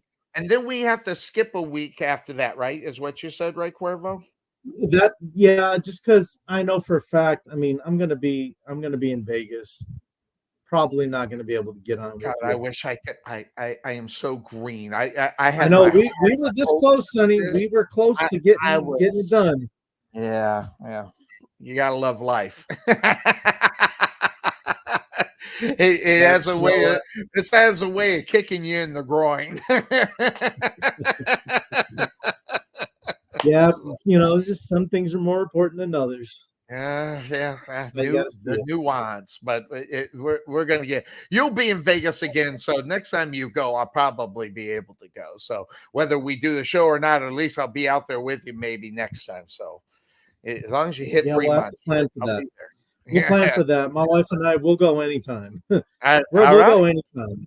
Hey, I love that. I love that attitude. I wish I'll be that way within a year. I'll be able to be that way. Now I hate asking for things more so than saying, "Hey, I'm doing this." I just yeah, I'm 57, so I like the control of what I've had for most of my life anyway. But it's a little Right. different now, so we'll see what happens. Yeah, you're not 7 anymore. You're 57. You It's should be able to 50. just say, "I'm doing this." That's Period. funny. That was funny. I was listening to a song the other day, and it was in 1974. The song was in 1974. It came out in 74. And I Okay. realized that's 50 years old. the song the song is 50 years. And I'm jamming like it just got released, the car wash, I'm just Oh Lord. Anyway. There goes the craziness. Well, that's going to do it for us today on the Couch Potato Sports Show. Sure, good to see you. At 9 o'clock next week, we'll be all set. We'll kick those off and knock it out, and we'll see how it's Mhm. going. I'll get the message out to Bryce and see if he can join us at least for the AFC North a portion of when we do this, and see if we can get him in because and Obi because those two are fighting it out in the same division. So that should be really cool. So. Mhm. Checking it out. All right, my man. Hope you have a great rest of your day. Thanks for joining us Same. for a little time. And what's for the plans for the rest of the day? Um, Probably not a whole lot. I just finished this morning touching up the final uh parts of got a new pool when and set it up. Yeah. Brand Oh, new pool. is It's it one of those. Yeah. It's not in ground. It's outside. Above Okay. Yeah. above ground, yeah. Yeah. Cool. Yeah. My Went brother to had my brother had one of those. He put it up. He had it up every year, and it's one you can take down and put back up. Right? Is that what you're doing? yeah, you connect the poles together and all that Yep. stuff and You got to get yeah, pictures. You got to get pictures. I want to see it. And I will. I'll send it to my brother and see if he can compare it to his pictures and see if what it's like. Yours is going to be better. You're in California. He's in Springfield, Illinois. So that alone tells you you're going to have a better pool. Yeah, I mean, who knows, right? I mean, I bought it at and I didn't even necessarily think of that wasn't the first store that came to mind, but Big Five Sporting Goods. Oh, The Big wow. Five store. Yeah, they sell pools there, and I was like, okay, this is a good deal. How So I much went does and a got it. pool cost? And today, now my brother had his for years. I don't know why, but what's an above ground pool go for nowadays? It just depends on the size and the style pool that you get. The one that I got, I did get a discount on it because they had like an available like a coupon and all that stuff. I think I paid, what was it? Somewhere in the 300 range Three for hundred the pool. dollars? Yeah, That's it? that's it. Wow. But I didn't trust me, there's more expensive ones. Don't get me oh wrong. yeah. But that the one, yeah. But this one, it fit our needs. It's only four of us here at the house, so Cool. I didn't need no Olympic-sized pool or anything. So Well, I have an Olympic size one in the apartment complex, and it's heated too. So it's open all nice. year long. So I'm looking for. I was thinking about actually doing that tomorrow, hop in because it's supposed to be hot as hell tomorrow. So I was thinking about maybe I'll jump in the Yeah. pool tomorrow. So It's been hot over here. It's been really Yeah. hot over here lately. I mean, every day it's been at least 95 degrees. Now it's dry heat, but it's still hot as hell. Yes, So definitely. Yeah, I would. Believe it or not, it's hotter here. Even though, yeah, I would love to have that dry heat. I'd rather have 110 dry heat than a 98 here in Texas. It's just so much different. oh yeah, But trust it me, I feels don't like miss a the humidity. weight. Oh yeah. But I all don't right, miss my man. humidity at all. I hope you have a great rest of your day. We'll catch you next week, and we'll knock it out, Yes, knock sir. it out of the park, and then we'll move on. All right. Yes, sir. Sounds All good. right. We're gonna do that. We'll catch everybody next time on the Couch Potato Sports Show. Everybody, take care. Bye bye.